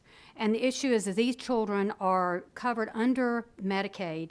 However, once they reach adulthood, they no longer are eligible for those services, and they need the waivers. If these youth do not have a NOW or COMP waiver at age 21, when they age out of DFACS care, they become homeless, which results in incarceration and also even death. As providers, we support the governor's additions to these line items. 15.27, increase the funds to annualize the cost of 513 NOW and COMP waiver slots for individuals with developmental disabilities. We also support 15.28 to increase the funds for 250 additional slots for the NOW and COMP waivers for individuals with intellectual and developmental disabilities. Again, thank you for allowing me the opportunity to share our request, and I'd be pleased to respond to any questions. Thank you. Are there any questions or comments from the committee? I don't see any because you've educated us well over the years. Appreciate it. Thank you so Thank much you. for the work that you're doing. Next is Elizabeth Apley.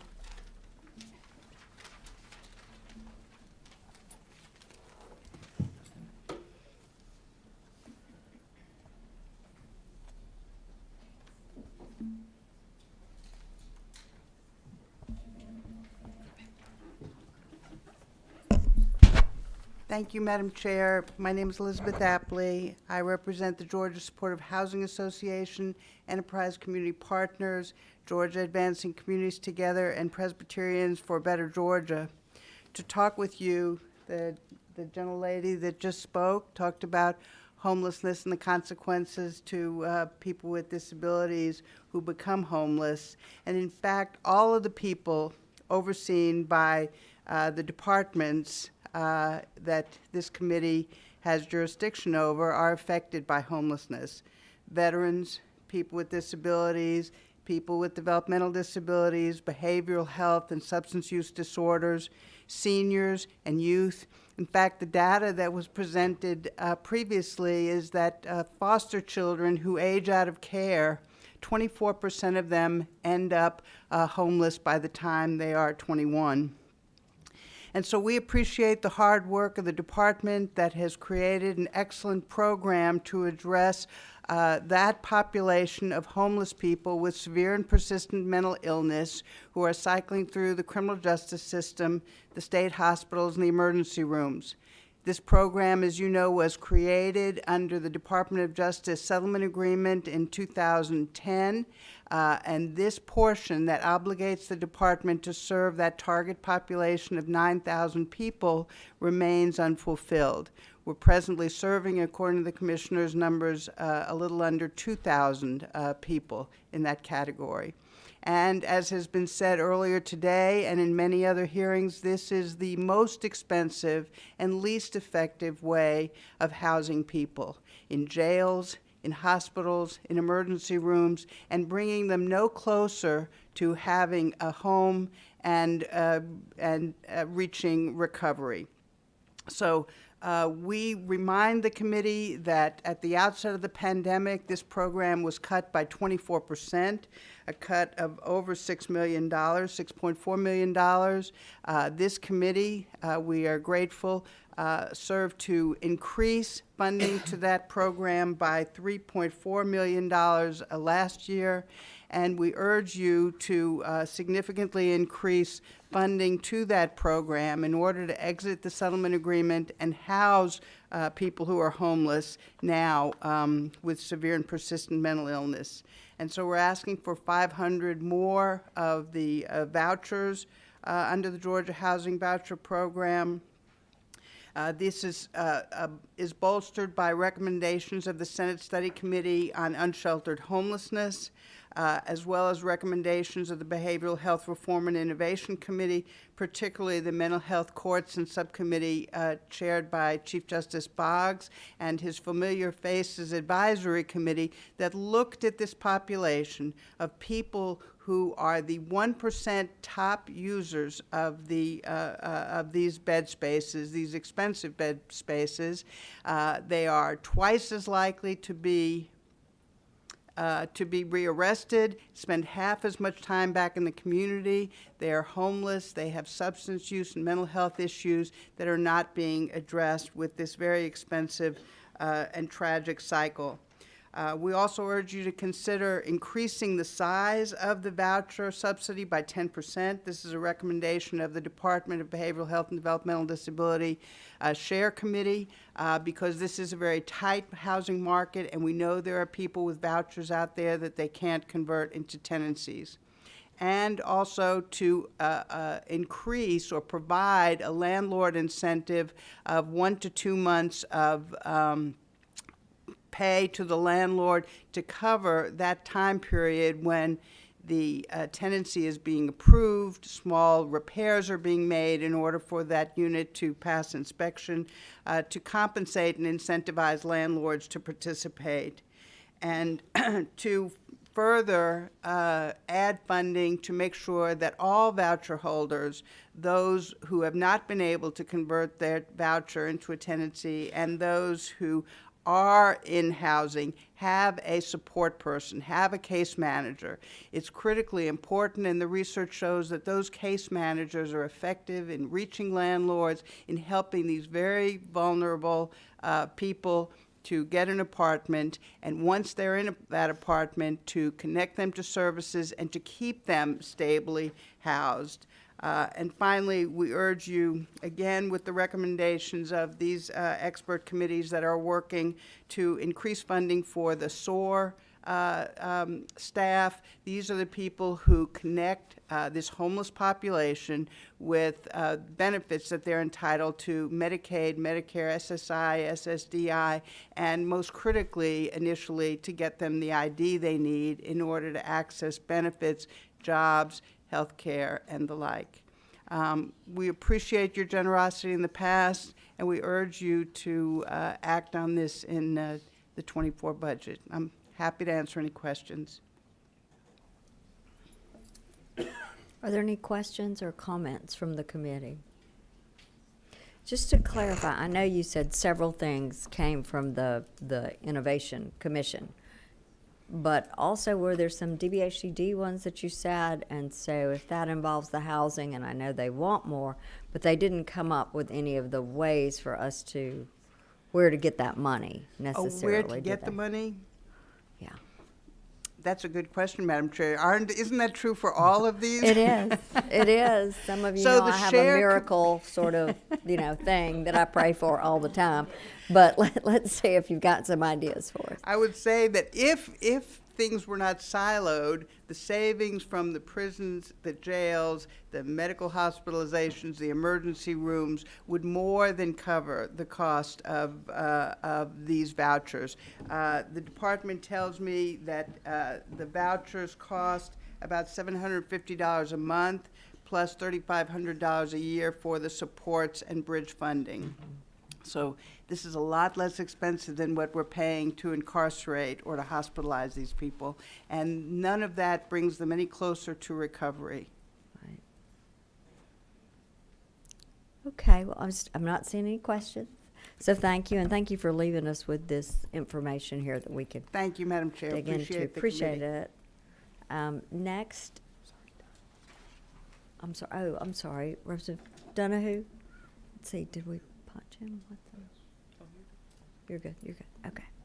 Never mind. We're good. We'll move on. So next is Dom Kelly.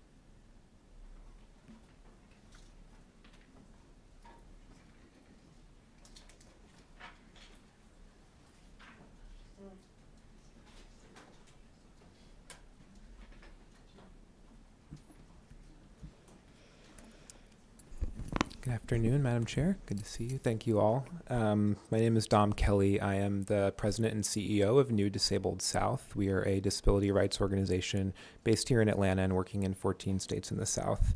I want to echo the recommendations of the Georgia Council on Developmental Disabilities, but first want to share a little bit of a personal story. I am a person with cerebral palsy.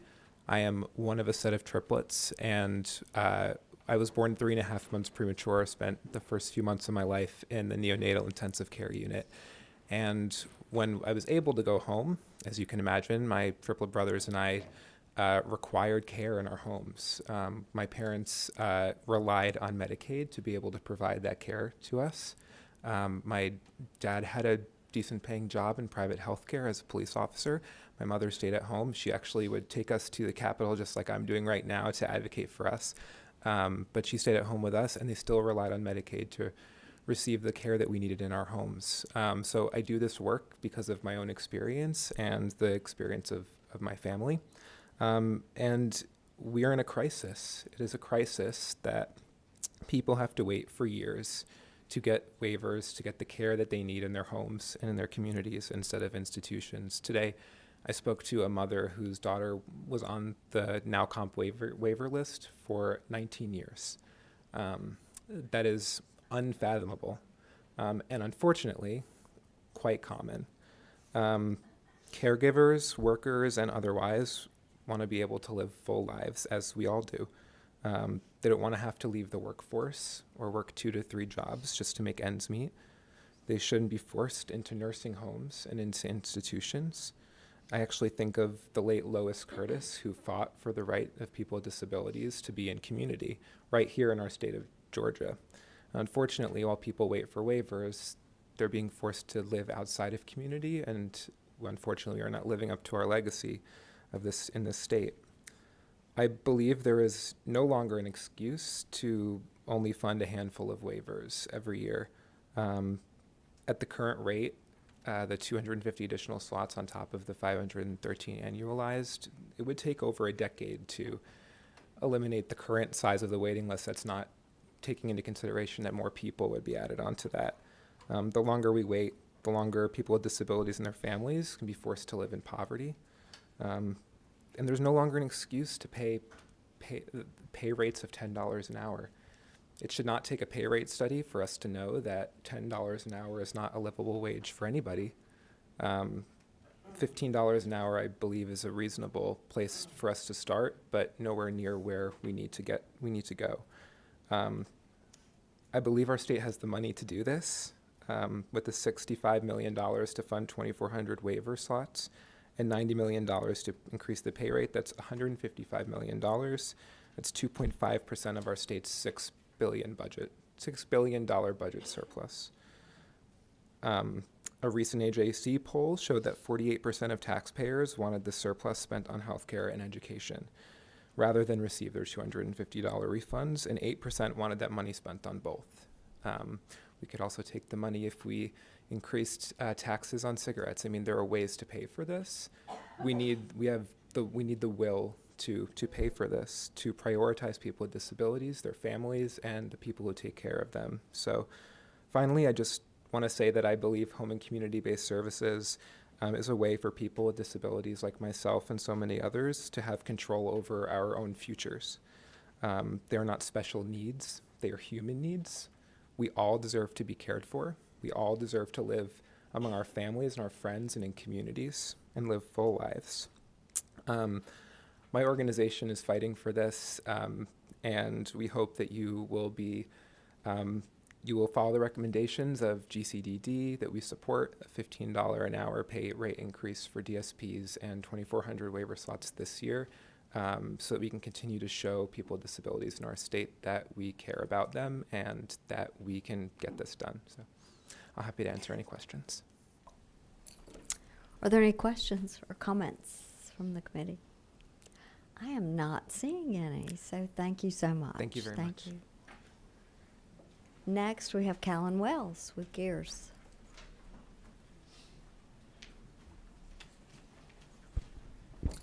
Hello, Madam Chair and members of the committee. I am Callan Wells with Gears, the Georgia Early Education Alliance for Ready Students. We are a nonprofit research and advocacy organization that focuses on policies affecting children birth to 5. In 2019, Representative Dempsey chaired a study committee on infant and toddler social emotional health. Representative Oliver also served on that committee.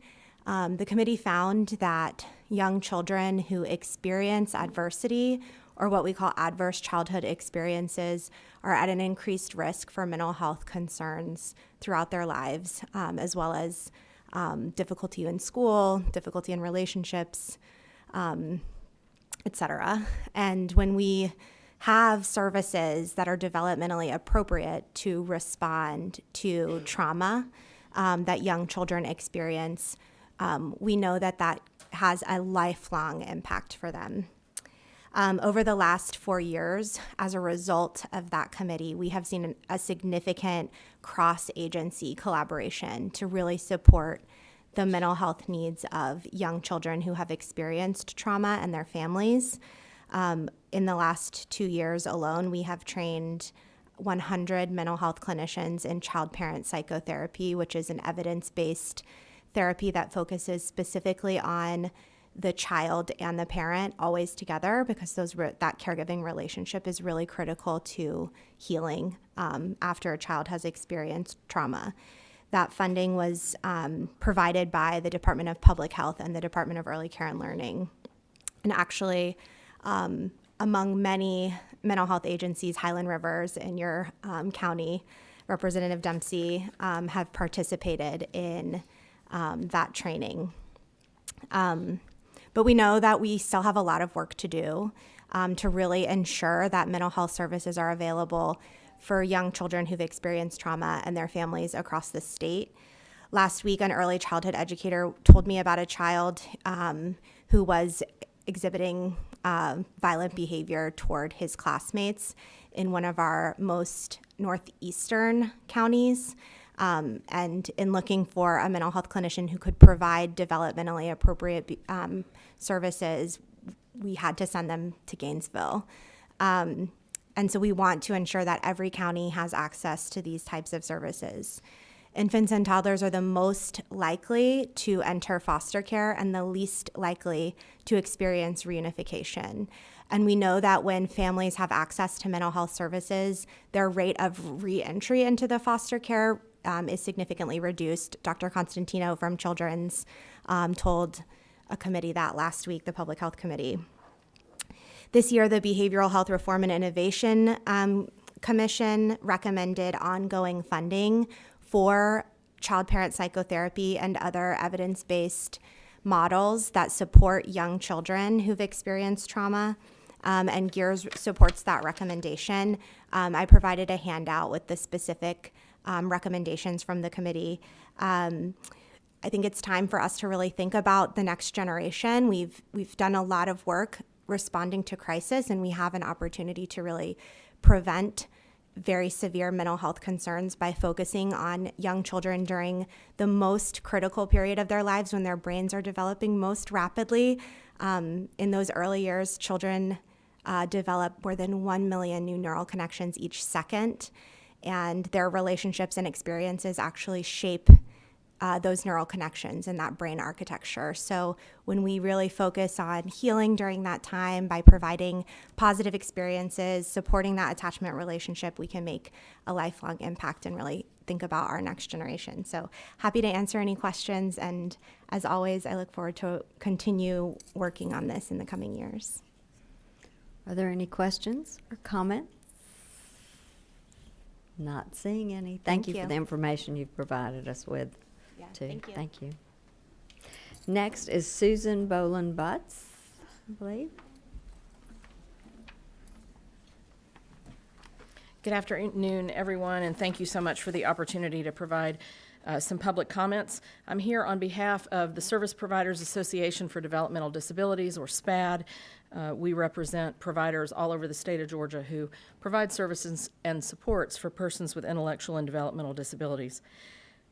Some of you may have received SPAD's one-page legislative agenda and want to let you know that circumstances have changed, and so we're asking that you set that aside for a moment if you have received that in the past.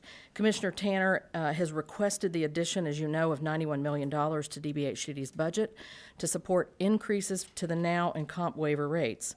As a result, we'd like to ask the committee, again, to set that original document aside and instead receive these comments as our current agenda.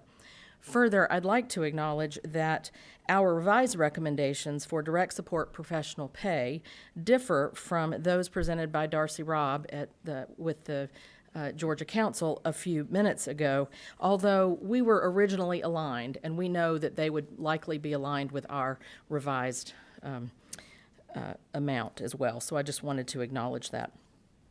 So we applaud the analysis that's been completed by the department based on its most recent rate study. We're grateful for the recommendation that the rates paid to providers are woefully inadequate to support the current job market and expectations that are placed on providers.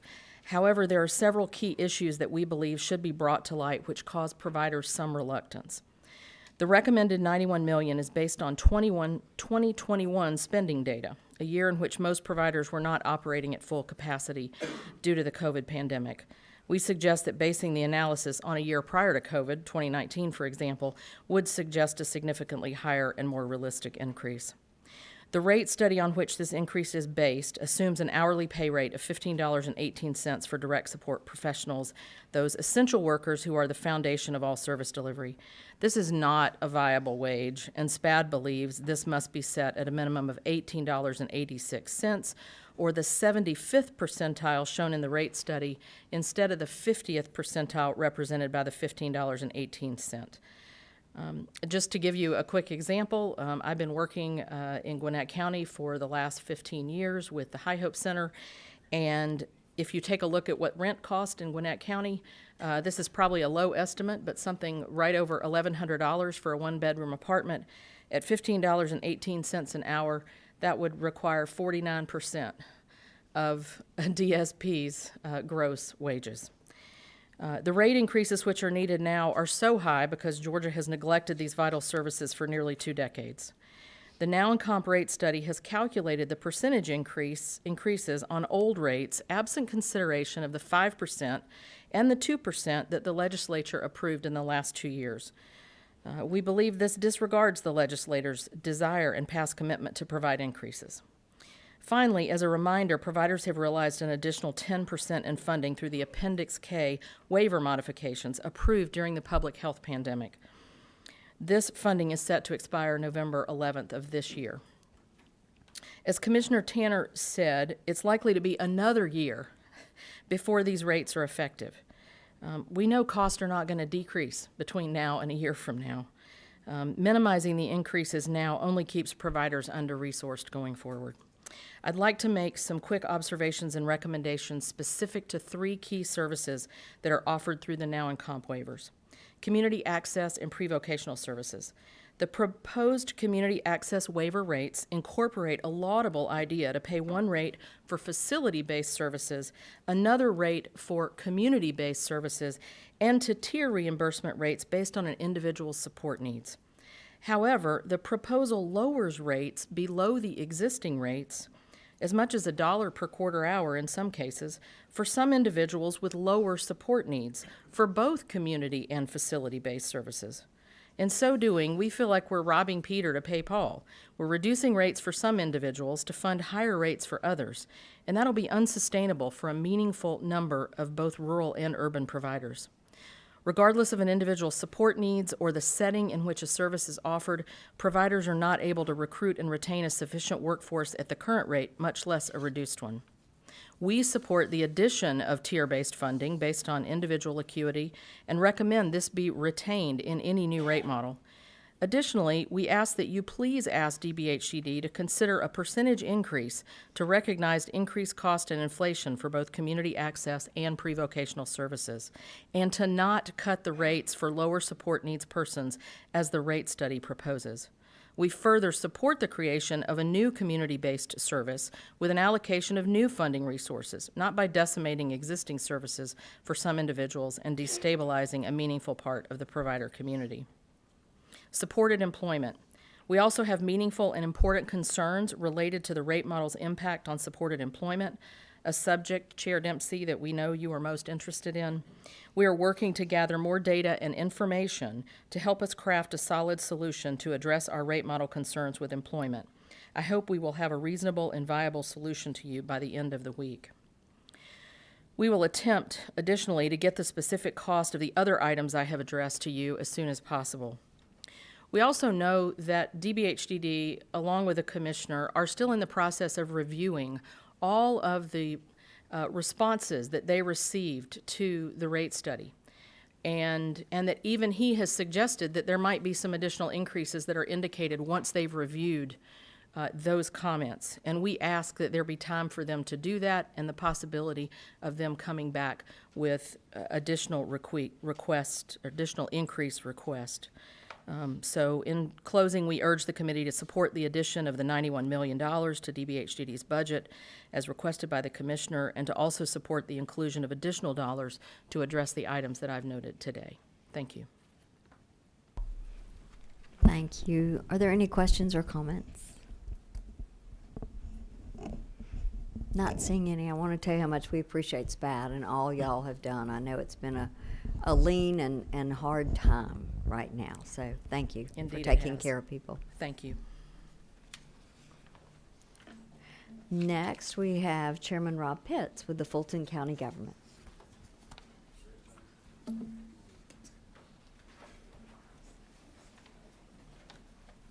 Thank you so much, Madam Chair, Madam Vice Chair, and subcommittee members. I've been where you are, so I know how it is this time of day, so I'm going to be very brief in my remarks. In fact, Commissioner Tanner really told the story of Fulton County, and I saw you were all listening very intently as he was speaking, so I won't repeat everything that he said. But again, I'm Rob Pitts. I chair the Fulton County Board of Commissioners, the largest county in the state of Georgia. But interestingly enough, we do not have a behavioral health crisis center. I repeat, largest county in the state of Georgia, but we do not have a behavioral health crisis center. Now, in the budget that's before you, there is approximately $5.6 million for us, but we estimate that we will need about 13.3 annually from an operating point of view, so we need about $7.7 million more to operate that center. But we're not coming empty-handed. Capital issues were mentioned earlier. We, Fulton County, we will be dedicating one of our facilities for this purpose, and we will be spending approximately $15 million to renovate that facility to be used for this purpose. So we sincerely need that initial $7.7 million, and we will be very grateful to you if you would grant that to us. And I'm joined today by our county manager, our vice chair. You'll be hearing from him, Commissioner Bob Ellis, and our Commissioner of Health and Human Services, Dr. Pamela Rochelle. So we're here to answer any questions that you may have. Vice Chair, I think you're next anyway, I believe. He is. Thank you so much. Thank you, Madam Chair. I'm Bob Ellis, Vice Chairman of the Fulton County Board of Commissioners. I'm reminded, since we're on this topic, that the first time I came to the state capitol, I was a fat little 11-year-old, and I came down with my mom for a loosely organized Developmental Disabilities Advocacy Day. So certainly a lot of the stuff I've heard today, it certainly resonates with me. And there's so many great things that we've done, that the state's done over the course of the past 40-plus years, but so much more work that we have to do. But I'm here today to speak in support of the Fulton County measure, which has been mentioned, and that's the funding for the Behavioral Health Crisis Center for Fulton County. My district has about 190,000 people, and it sits in the North Fulton area, has Milton, Mountain Park, big parts of Alpharetta, Roswell, and Sandy Springs. And the communities that I represent, just like many across the state, have been dramatically affected by the growing crisis of mental health and substance use disorder. We're seeing it in increased rates of suicide and overdose, as well as other lasting negative outcomes affecting our families and residents, as well as putting a lot of stressors on law enforcement, schools, and local governments. And just another sort of footnote I want to leave you with. I think one of the members talked about the stressors that their local sheriffs are seeing in the systems, and that's a manifestation of a lot of stuff that hasn't happened over a long period of time in addressing mental health needs. We did a feasibility study in Fulton County to try to looking forward about addressing the jail needs that we have. When we looked at that, what it suggested to us that some 20 years from now, we're going to need upwards of 1,600 beds alone just to deal with folks with mental health issues if things don't change in terms of the way that we address mental health within our communities and across our state. So, it's critically important, that we get a dedicated behavioral health crisis center in Fulton County. Kevin Tanner certainly, stressed that, and I think gave you some great information along the lines of that. I do want to clarify one thing in terms of the ask. That we estimate that the full year need asked for this is $13.3 million to run a center that's going to have the impact that it needs to have. Now, we expect this facility to come online in January, so we hope that at a minimum you can support funding of $6,651,470 for fiscal year 24 to allow for partial year operation of this, with an eye towards full funding of $13.3 million in fiscal year 2025. And as Chairman Pitts has noted, this has been a priority of ours, so much so that we were definitely going to fund whatever's needed to get the capital completed with this. We're not looking to the state for that funding. We're going to take care of that. Also would note that we've been working hand in hand with DBHCD in terms of what that facility would look like, and that it meets their specifications. They've approved our plan, and so we're ready to go with that. With that, I'll close my comments and take any questions. Thank you, Commissioner Ellis. Representative Donahue. Thank you, Madam Chairman. We do have a question. One. Thank you. Just a couple questions from what I see, and I'm not trying to judge anything here, but how many people would we take off the roadways? When you come to Atlanta now, there's nothing but just trash everywhere. And with that, I have convention people that mention this every time they come to Atlanta. It's the highest tax rate. If you live in Atlanta, they tax everything. The roads are terrible. Every time I turn around, somebody's arrested, and the police tell me that they're turned loose. I'm hoping and praying the mayor, who I think is going to do a great job. But these are questions I'm asked pretty regularly.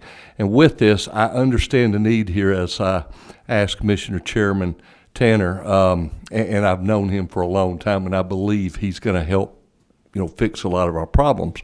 But what will this do to take a lot of the people off the street that continuously are holding cardboard signs? Have we done a study that we know what people were looking at putting certain places? I think the needs are so great. It's not only the people who are on the street. Right now, they have no place to go. Yes, sir. Certainly a person on the street's not going to figure out a way to get an Uber and catch a ride up to, a facility, even in Cobb County, right? Much less somewhere that's 40, 50 miles away. And it's not only the people that are on our streets. It's the people that are in their parents', homes that have been, struck with sort of long-term mental illness. They're in crisis that they don't know where to go. Right. So, they're the long-term lasting impacts of that. So it's pretty far-reaching, right? It is visibly folks that are on the street that the police, if they want to pick them up and take them, they have nowhere else to go unless they've got a charge to place upon them and take them over generally to be, incarcerated at the Fulton County Jail, which we are at a peak of 3,600 people in the jail right now at the moment, which is 35% higher than what it was 2 years ago. I don't have any doubt that in terms of the beds that we're allocated to this, that they're going to be utilized and they're going to be full.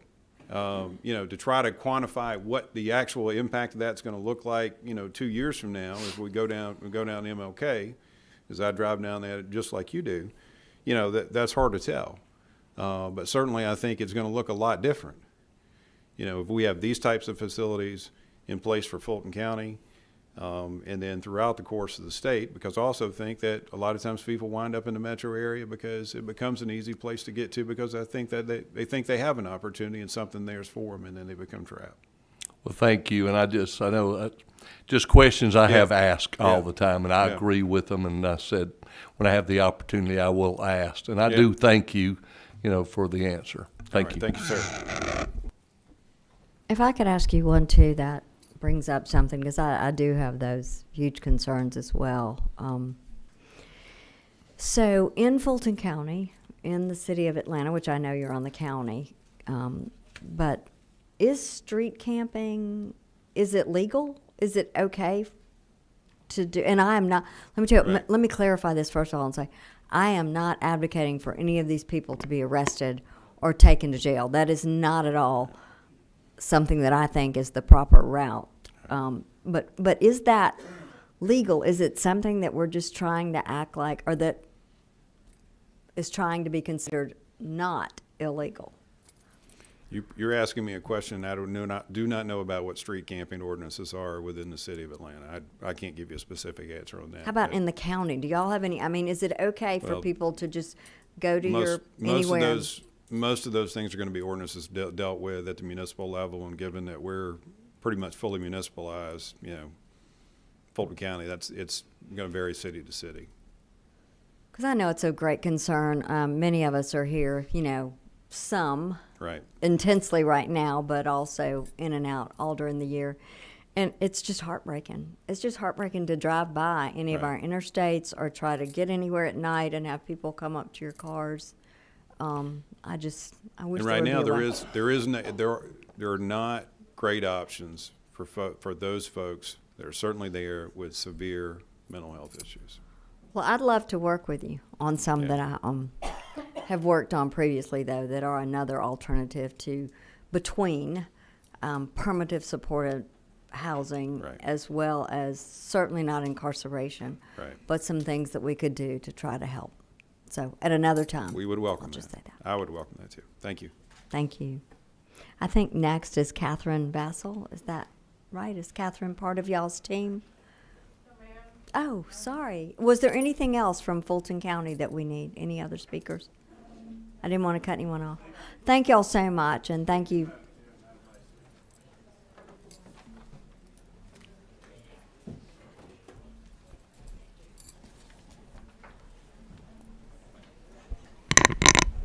Good afternoon, Madam Chair and committee members. My name is Catherine Vassell. I'm the CEO at Partners for Home. We are the lead agency for the Atlanta Homeless Continuum of Care, so I may be able to answer some of your questions that you just raised with the county. And first off, I'd really like to express a deep debt of gratitude for you all's submission of funding for street outreach in the FY23 amended budget. We are incredibly grateful for that support. And what I would like to do is just spend a couple minutes kind of walking you through our FY24 request, which really does get at the heart of some of your questions that you just posed to the county, as well as really sort of piling on to what both the commissioner presented related to needs both locally and statewide, as well as what you just heard from the county, specifically as it relates to people with severe and persistent mental illness who are experiencing homelessness in our community. We really have recognized that, as you've heard from my colleagues so far, that individuals with severe mental illness, really there is a dearth of services and supports in our community for these individuals. We need to, and part of our budget ask is really looking at how can we increase targeted solutions to those individuals. Much of our work over the last couple years has been funding a housing surge. We have housed over 1,000 households to date through that effort. We've taken about 200 people directly off of the street. We have closed some of the encampments that you've seen. We've been working really hard to keep those locations clean. The street alongside, just between MLK and Mitchell on Central, alongside Central Outreach. For example, there was a pretty significant encampment there last year. We have closed that and maintained that closure. Similarly, across from the county courthouse, earlier last spring, we closed that and have kept that closed. There have been some other locations that have been more challenging. The Bell Street Bridge was a significant encampment. We closed that and have kept that closed. That's adjacent to Grady Health System. Some of the other locations around Pryor Street on the access road to I-20, due to its proximity to homeless service providers, has made it more challenging for us to keep that encampment closed. Although, it's a large geography of land, and so we moved over 60 individuals out from under the bridges of the I-20 and 75-85 interchange off the street into the hotel and into housing, and that is an ongoing process. We brought online another 100 rooms, hotel rooms, that we are currently funding with state and local dollars to get people immediately off the street into safe temporary housing and then to work with them long-term to get them into permanent housing. That has been effective, although we are currently faced with the headwind of the availability and the shortage of available rental units out in our community. So we're working through that. Constantly working with landlords to create incentives for landlords to partner with us to take our clients, some of whom have challenges like severe mental illness, and to take our subsidies, some of which pay at a lower rental amount than what the market demands. So part of our ask is for an increase in the Georgia Housing Voucher.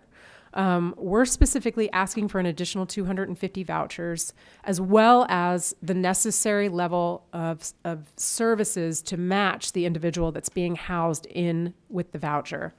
Currently, right now, in general, a person that's getting housed with the Georgia Housing Voucher gets a case manager. That's not the right match for the individual being placed in those units. The individual being placed in those units has a severe mental illness, typically paranoid schizophrenia, severe bipolar disorder. There's somebody who's been hospitalized multiple times. There's somebody who might be chronically homeless. That's the actual eligibility criteria to get into the voucher. So what we are suggesting is we need an ACT level of service to be paired with the individual placed in that voucher. ACT is assertive community treatment. It comes with a robust mental health team, including psychiatry, nursing, a clinical social worker, a peer specialist. And that's a wraparound team that will come and see that person several times a week to make sure they're maintaining their tenancy, they're taking their medication, they're being a good neighbor. And that has been shown to be effective to keep people in housing. So that's the second part of our ask. The third part of our ask is really sort of creating the full continuum. So we fully support the need for crisis beds in our community. But the biggest question that remains is, where are we going to put people when they leave a crisis unit? And if we don't solve that problem in conjunction with creating those necessary crisis beds, we're still going to be left with the issue of having people on our streets, particularly those with severe mental illness. What we have been finding over the last several years is, while the voucher is a godsend, and I really truly believe that, and we need that, and we need more of that, we also need a higher level of care that is not hospitalization for people that simply cannot live on their own. People that might need certified nursing assistant ability, people that cannot care for their activities of daily living. They might not be able to go to the toilet on their own. They might not be able to cook for themselves, but they don't meet nursing home level of care. We lost a woman on the street this past year. Her name was, I'll call her MB. She had schizoaffective disorder. She had been in and out of Grady Health System. She had just spent 3.5 months at Georgia Regional this past spring. She was discharged. She also was incontinent. There was no medical reason for her incontinence, but she would defecate on herself every day. And the providers had said that this was a result of her mental illness. It was behavioral. We had no behavioral health provider who could support her and assist with her incontinence, assist her with cleaning up after herself. And so no one would accept this woman. We finally got her out of the state hospital after 3.5 months. She was doing well, improved behaviors, symptoms had been reducing, but she was still incontinent. She was discharged to a community provider home, and she began using the bathroom on herself. The provider immediately discharged her and said, "We cannot handle this." We could not find any behavioral health care provider that had nursing, medical nursing assistant, or CNA level of care service provision. She wound up back on the streets, city streets, and she died of a fentanyl overdose in December. She was also had a co-occurring addiction disorder of cocaine, and she happened to buy some cocaine that was laced with fentanyl. We have another individual that I just met a few weeks ago. He has cancer. He just had an 8-pound tumor removed from his jaw, and he needs to undergo chemotherapy. Grady won't start chemo until he has a stable place to live. He's also a paranoid schizophrenic, and he has extreme behavioral issues. He gets loud, he acts out, providers kick him out. No shelter will support him, keep him because of his behavioral issues, but he needs to have chemo. So we don't have that place for individuals to be able to go who have severe mental health issues, but also have co-occurring medical issues. He doesn't meet nursing home level of care. So this man is now living on the street. He's back on the concrete just like MB was, and we don't want to lose him just like we lost Miss MB. So I just share a couple of these stories to kind of hone in on this point of we don't have this level of care in our community currently, both either locally or across the state. And I think there's a real opportunity for us to begin to think about funding something like this. We could start it locally here in Atlanta as something that could be replicated statewide. The total ask for FY24 is $12.6 million. This funds the full continuum for people with severe persistent mental illness in our community, beginning with dedicated street outreach that you already graciously funded for FY23 to start with. That can continue through 24, and then with the full continuum of housing supports with both the voucher, ACT level services, as well as the residential treatment and housing. I'm happy to answer any questions that you may have. Are there any questions or comments from the committee? Not seeing any. Thank you. Thank you. Thank you so much. So next is Alexis And Julia with UGA Destination Dogs. Great, great. Good to see y'all. Okay, so I'll go first, and then you go after.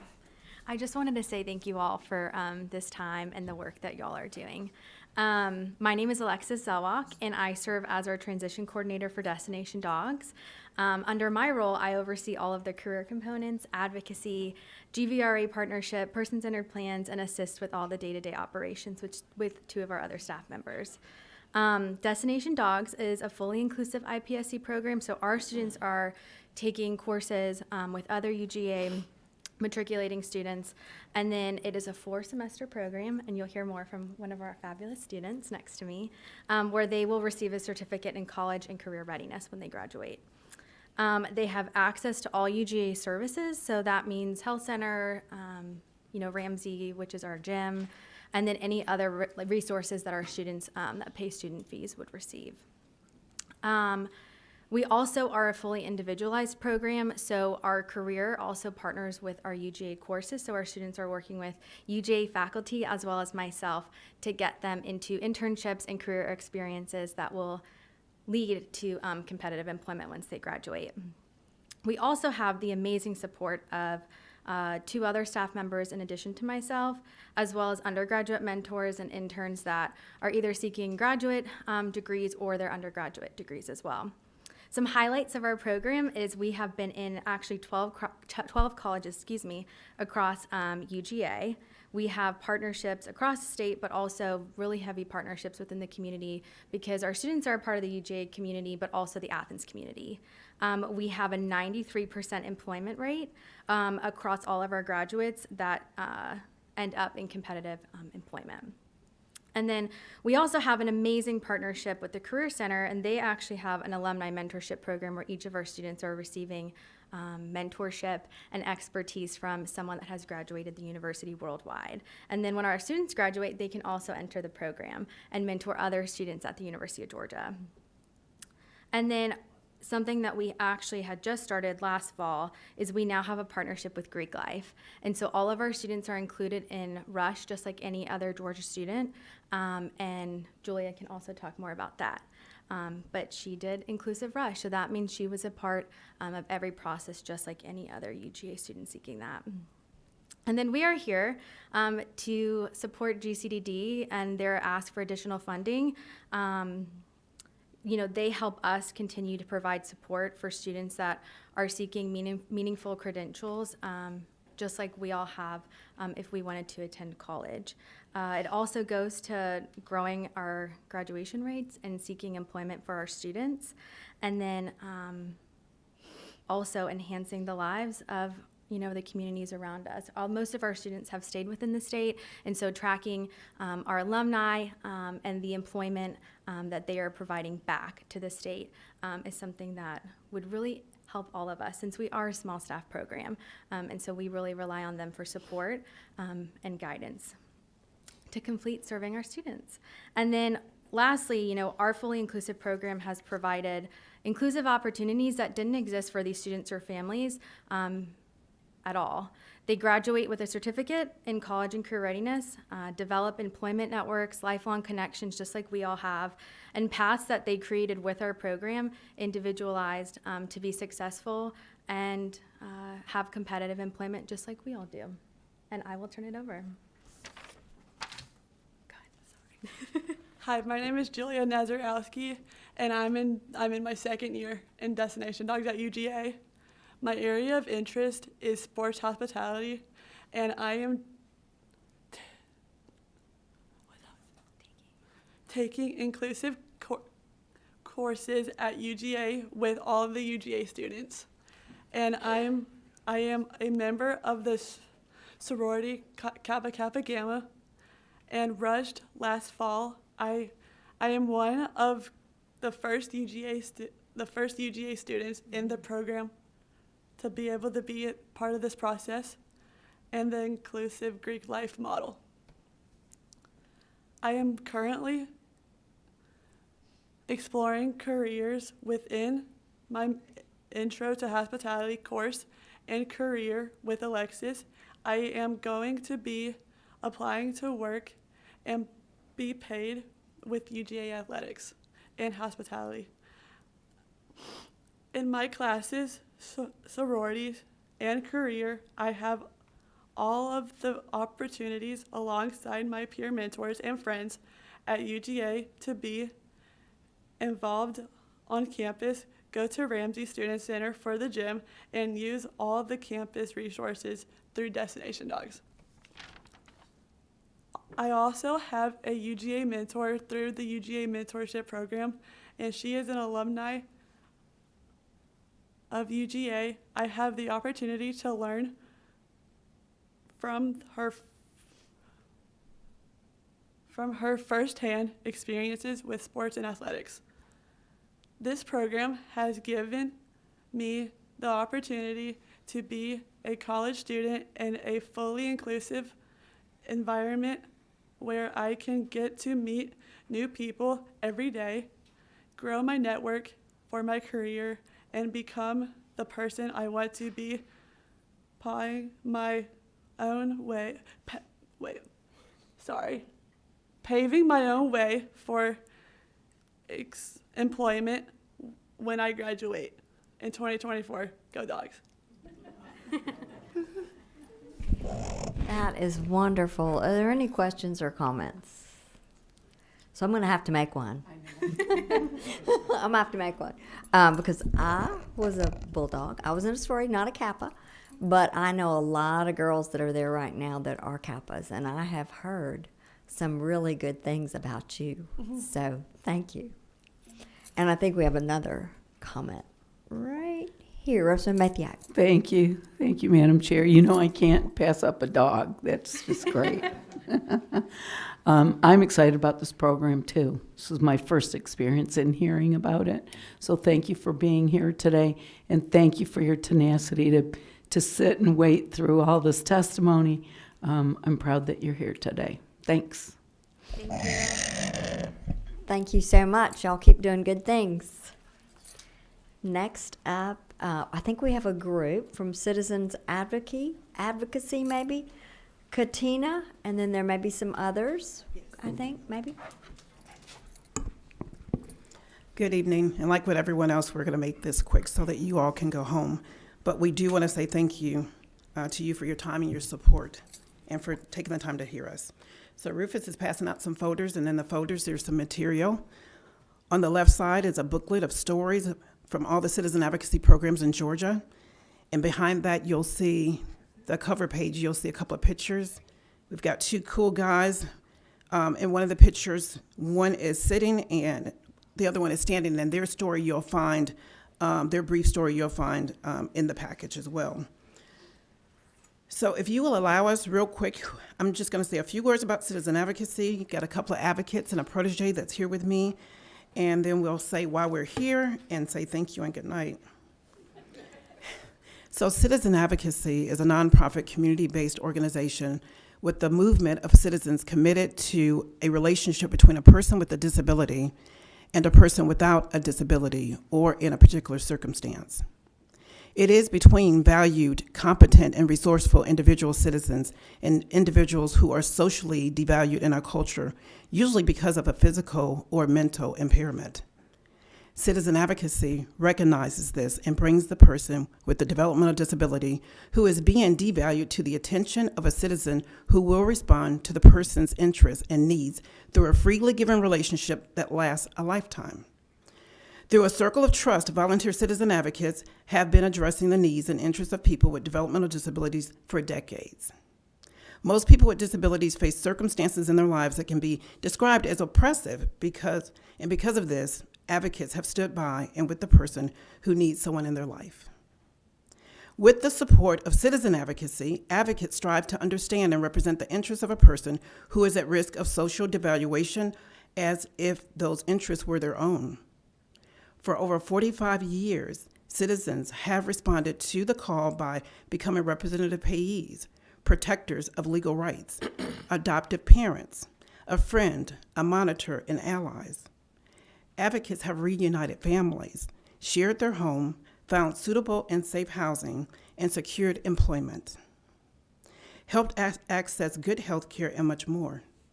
This commitment to people with developmental disabilities cannot be stressed enough. Citizens across Georgia find that they gain more in the relationship than the person with the disability. Coordinators facilitate and support these unique relationships. There is no other effort like citizen advocacy in the states. Coordinators invite people they know and trust to become volunteer citizen advocates and offer specific orientation, ongoing training, follow-up, and support. Over time, we have witnessed a web of relationships of love and protection received from mothers and fathers, sisters and brothers, aunts and uncles, grandparents, friends, and neighbors. These basic human ties are what keeps all of us happy, healthy, and alive. And I'll stop it there. There's so much more we can say about citizen advocacy, but we've got a couple of folks who are going to give a little bit of a testimony, and then we'll talk about why we're here. Thank you. All right, Madam Chair, Committee. First of all, thank you all for your patience and your diligence to listen through all these stories. I really appreciate it. I want to take you all back a moment to my story. So I was 18 or 19 when I was diagnosed with my disability, and my family predetermined that I was not going to be able to go to college, and my mom was trying to convince one of my family members to take me in so I could just live with them. And the selling point was he gets a check every month. And it took a member of my family, because citizen advocacy didn't exist in Warner Robins, where I'm originally from then. It took someone to support me and speak up with me to make sure that I had the opportunity to live the life that I wanted to. My commitment to this has grown to the point where I became a member of citizen advocacy. I'm now the current board chair. I like to think I look fairly successful. Hopefully I look more successful than I really am right now. But I said that to say I've also had the opportunity to become an advocate for someone else. You'll meet this young man behind me in a moment, but he and I have known each other since he was 12. And this all started because at some point his mother had the plan that she was going to gain guardianship over him, thus taking away his rights to be an adult as any of us have. And because I spoke up, she says, well, are you going to be in his life? Well, okay, yeah, I will. I'll do that.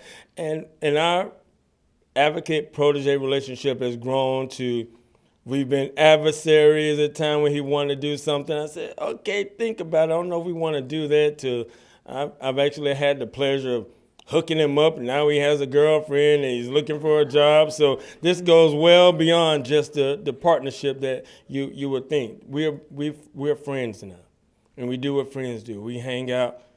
And I just want you all to know that this program does so much more to create not only individuality, but lives of people who become productive members of this society and community. Thank you. Thank you. Come over to the left. There you are. You can say something. I've been with Garrett for a while, and he been helping me get a job and been a man to get a girlfriend too. Okay. All right. Thank you. Mm-hmm. Okay, Nikki. Good evening. My name is Nikki. Good evening. My name is Nikki Willis. I am a disabled veteran, and I am from Athens, Georgia. I always wanted to be a mother. When I had my first child, he's perfect. My second child, he's perfect as well. He started saying mama and daddy, and then one day he stopped. And so we went to the doctor and we found out he had autism. And of course, I didn't know what autism was, and then I found out he had ADHD as well. Didn't know what that was either. And later on, we found out that my oldest child has autism and ADHD as well. They're both different from day and night. So I have been an advocate for them for a while. And then they started school, and I saw how beautiful the special need kids are. And I was advocating for them and didn't even realize I was being an advocate all along. And then finally, I became an advocate for Jalen This is his picture right here. And so advocacy is so important because as a mother, when you find out that something is wrong with your child, you don't know where to turn. And it's like you're in a tornado. So I'm an advocate because I don't want other mothers to be in that tornado alone. And so advocacy is so important. Thank you.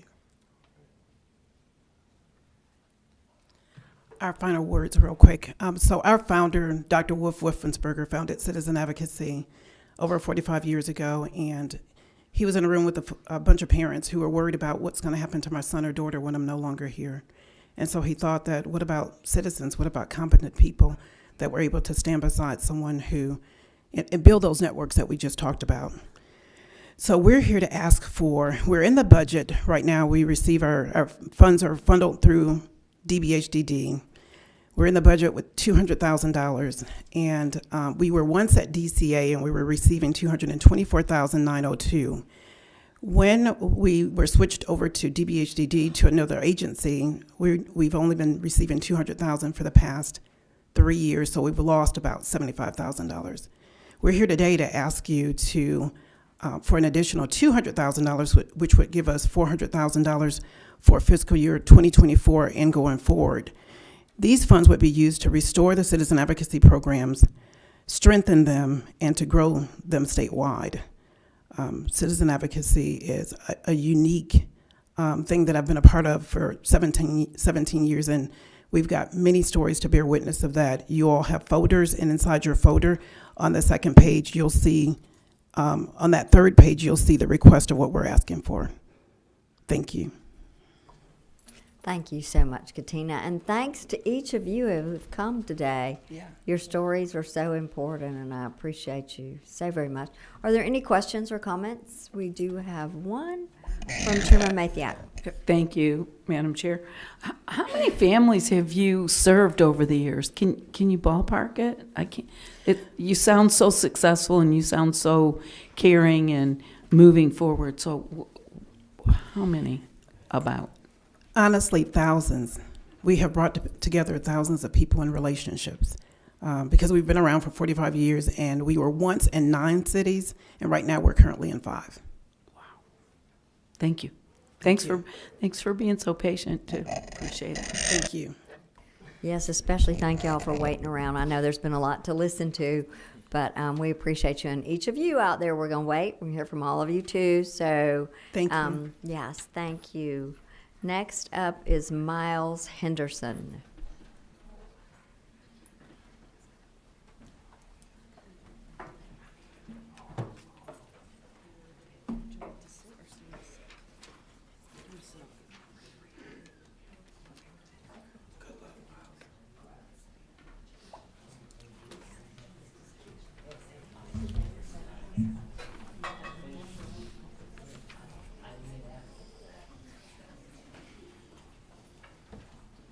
Thank you so much. Whenever you're ready, we'll pass these out. We've got both mics on, so.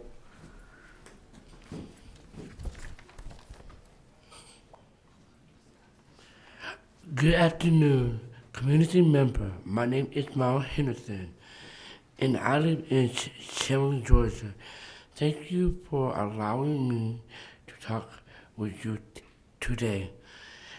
I am here to advocate for the Unlock 2.0 campus, a guideline for families and people with disability.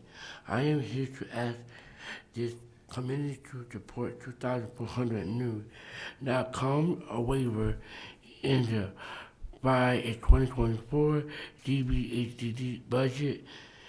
There are 7,000 people waiting for help to be able to live their lives with dignity and contributing to the community that a lot of people are asking for help. I am also here for advocating for an increase in pay for direct support staff, the people that work every day alongside people with disability. Direct support staff help people with disability, to become more independent. They care for their need, teach them skill, and take them out into the community.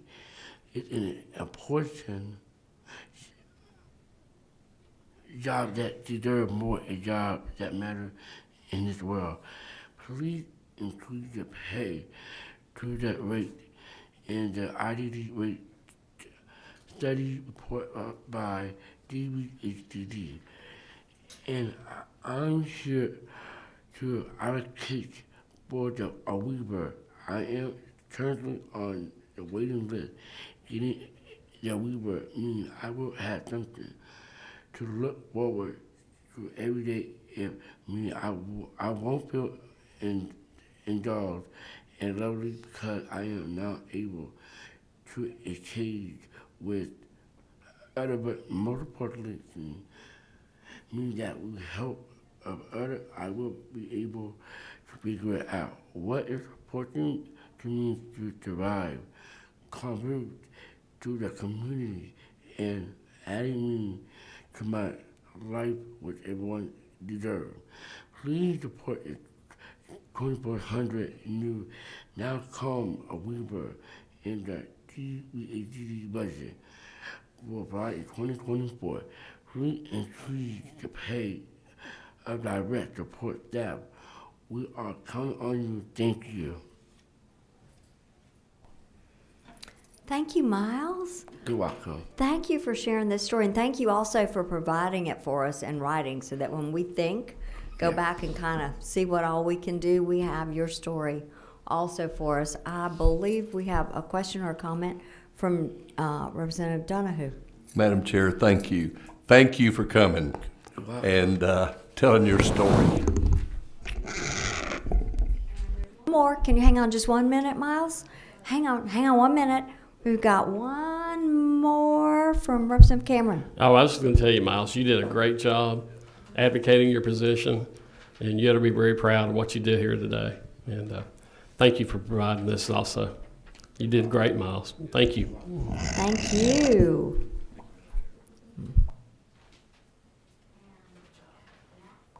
Now, Charlie Miller.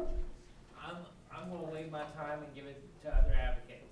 Oh, thank you. Well, Charlie, we know your heart and know how hard you work. So thank you so much, and thank you for being here. You're a cheerleader for everyone else in the room. I know. Okay, so next we have Indira Walcott. There are 3 people here from Another Chance, so I don't know if y'all are all together or if maybe had to leave. Indira, Simona Humphreys, Carmen Kroom. And I don't see them, so we'll follow up and see if we can find out. Next is Andrea Ford and Wesley Ford. I think I rode the elevator with y'all a little while ago, a few hours ago. And y'all are welcome to either stand or sit at the table, whichever is most comfortable for you.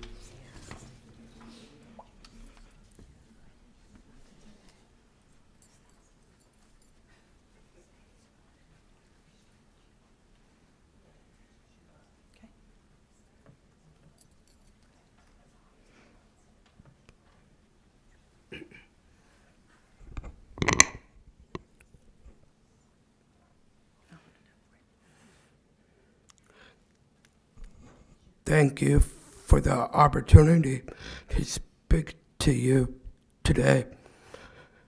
I am Wesley Ford. I am a self-advocate and a council member of GCDD. I am here today to express the need for additional now and comp waivers, but more importantly to me, we need higher wages for my direct support staff. I ask that you improve additional waivers and livable wage for my staff. And I would like to turn this over to my lovely lady, my mother. I'm Andrea Ford. We're from Jackson, Georgia. And we're just here to ask for more. I know you hear that a lot, but there's a huge need. I am a host home provider in Butts County. I've been a host home provider for almost 14 years. I have 2 individuals that live in my home in addition to my son. We recently lost our day support person because she was making $15 an hour. $15 an hour does not put a family of 4 over that poverty line.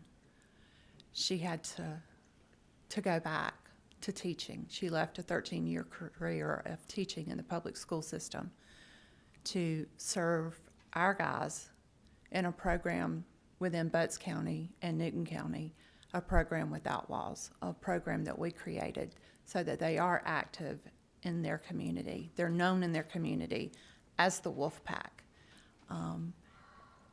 And without that support, they're now at home. They're at home with us 5 days a week, 24 hours a day.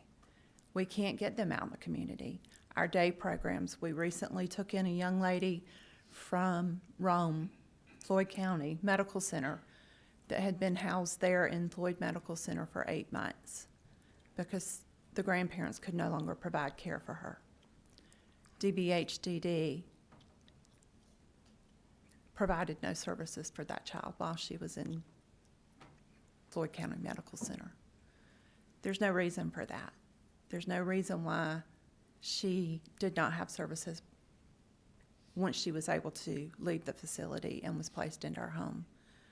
The county that we live in, the community center, the service board, the day program. The day program is full. They have 2 staff persons. They can't take any more. So my guys are then left to stay at home.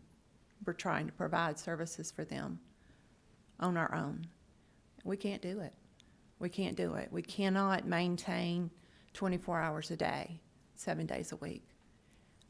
So we ask that you consider approving that $15 an hour, but consider the fact that that $15 does not even begin to take those families over the poverty line. They're still working 5 days a week, 8 hours a day, and still receiving governmental assistance because they can't meet ends.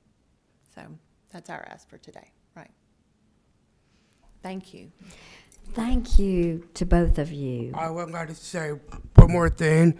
If you want to learn more about the Wolfpack, it's me and 2 other friends, and I would like to turn it over to Charlie. Thank you. Have a great weekend. Apparently I am. Thank y'all so much. I know you've traveled far and you've waited long to make sure that we heard from you, and I just want to say thank you for all you're doing. Well, that's okay. That's what a parent does. Thank y'all. Thank you. Thank you. I think we have one more. Pam. Oh, good. Pam. Wald? Wally. Okay. Please. Well, okay. It's close.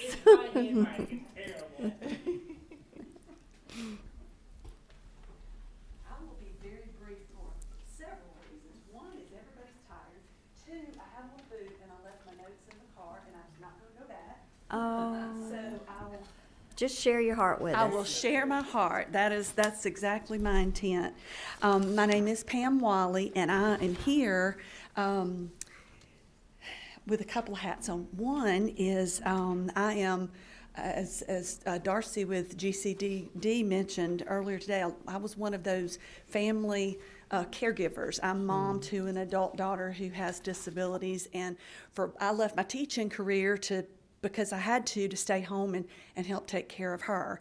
And I can tell you that the advances that have been made since my Callie was younger, we really do appreciate what I believe is a real change in attitude in our state.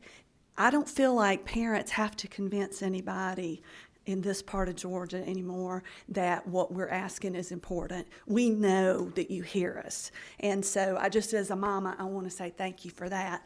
Now, Callie she was on the waiting list for a comp waiver for 15 years, but she did get her waiver, and she's a big success story now. She's living in Athens. She has a job. She has a roommate. She loves to do things on her own, and she's happily living her life. And also, I've been able to re-enter the workforce. And so that's the other hat that I'm wearing here today. I also represent Georgia Options, which is a provider of comp services in Athens. There's not much that I can say to add to what all the experts here have said to you about the crisis that we're in as far as the DSP situation. I will say a couple of things. Darcy she had a great guesstimate when she said that she thought it was about 50% open shifts for providers. I can tell you that at my agency, we run consistently 40% open. 40% of the shifts that we need to fill, we're not able to because we can't hire DSPs. And so the need for increased DSP wages is clear. I believe that we're in a difficult spot because we want to address the call for more waiver slots. We know that there are all those people waiting, and that the right thing to do is to add as many as we can. And I know that as a mama because I waited for 15 years for Callie, but I also know as a provider that we have to do the things necessary to shore up our industry because we cannot hire people now. From all of the testimony that was given that $10 an hour about is the established rate. It's been that since 2015, I think.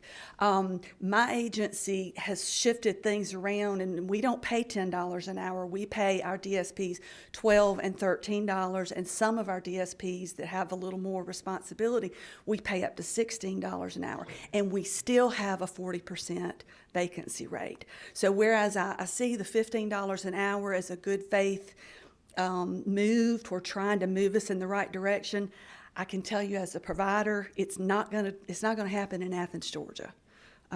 It just will not attract the staff that we need. And our DSPs are highly skilled workers. They are not babysitters. I provided you with a handout, and at the bottom of that, I've listed the link to that rate study that's been, the now and comp rate study that's been referenced. Like, you may have all read all 900 pages of it and saw the presentation and everything. Maybe you don't need that.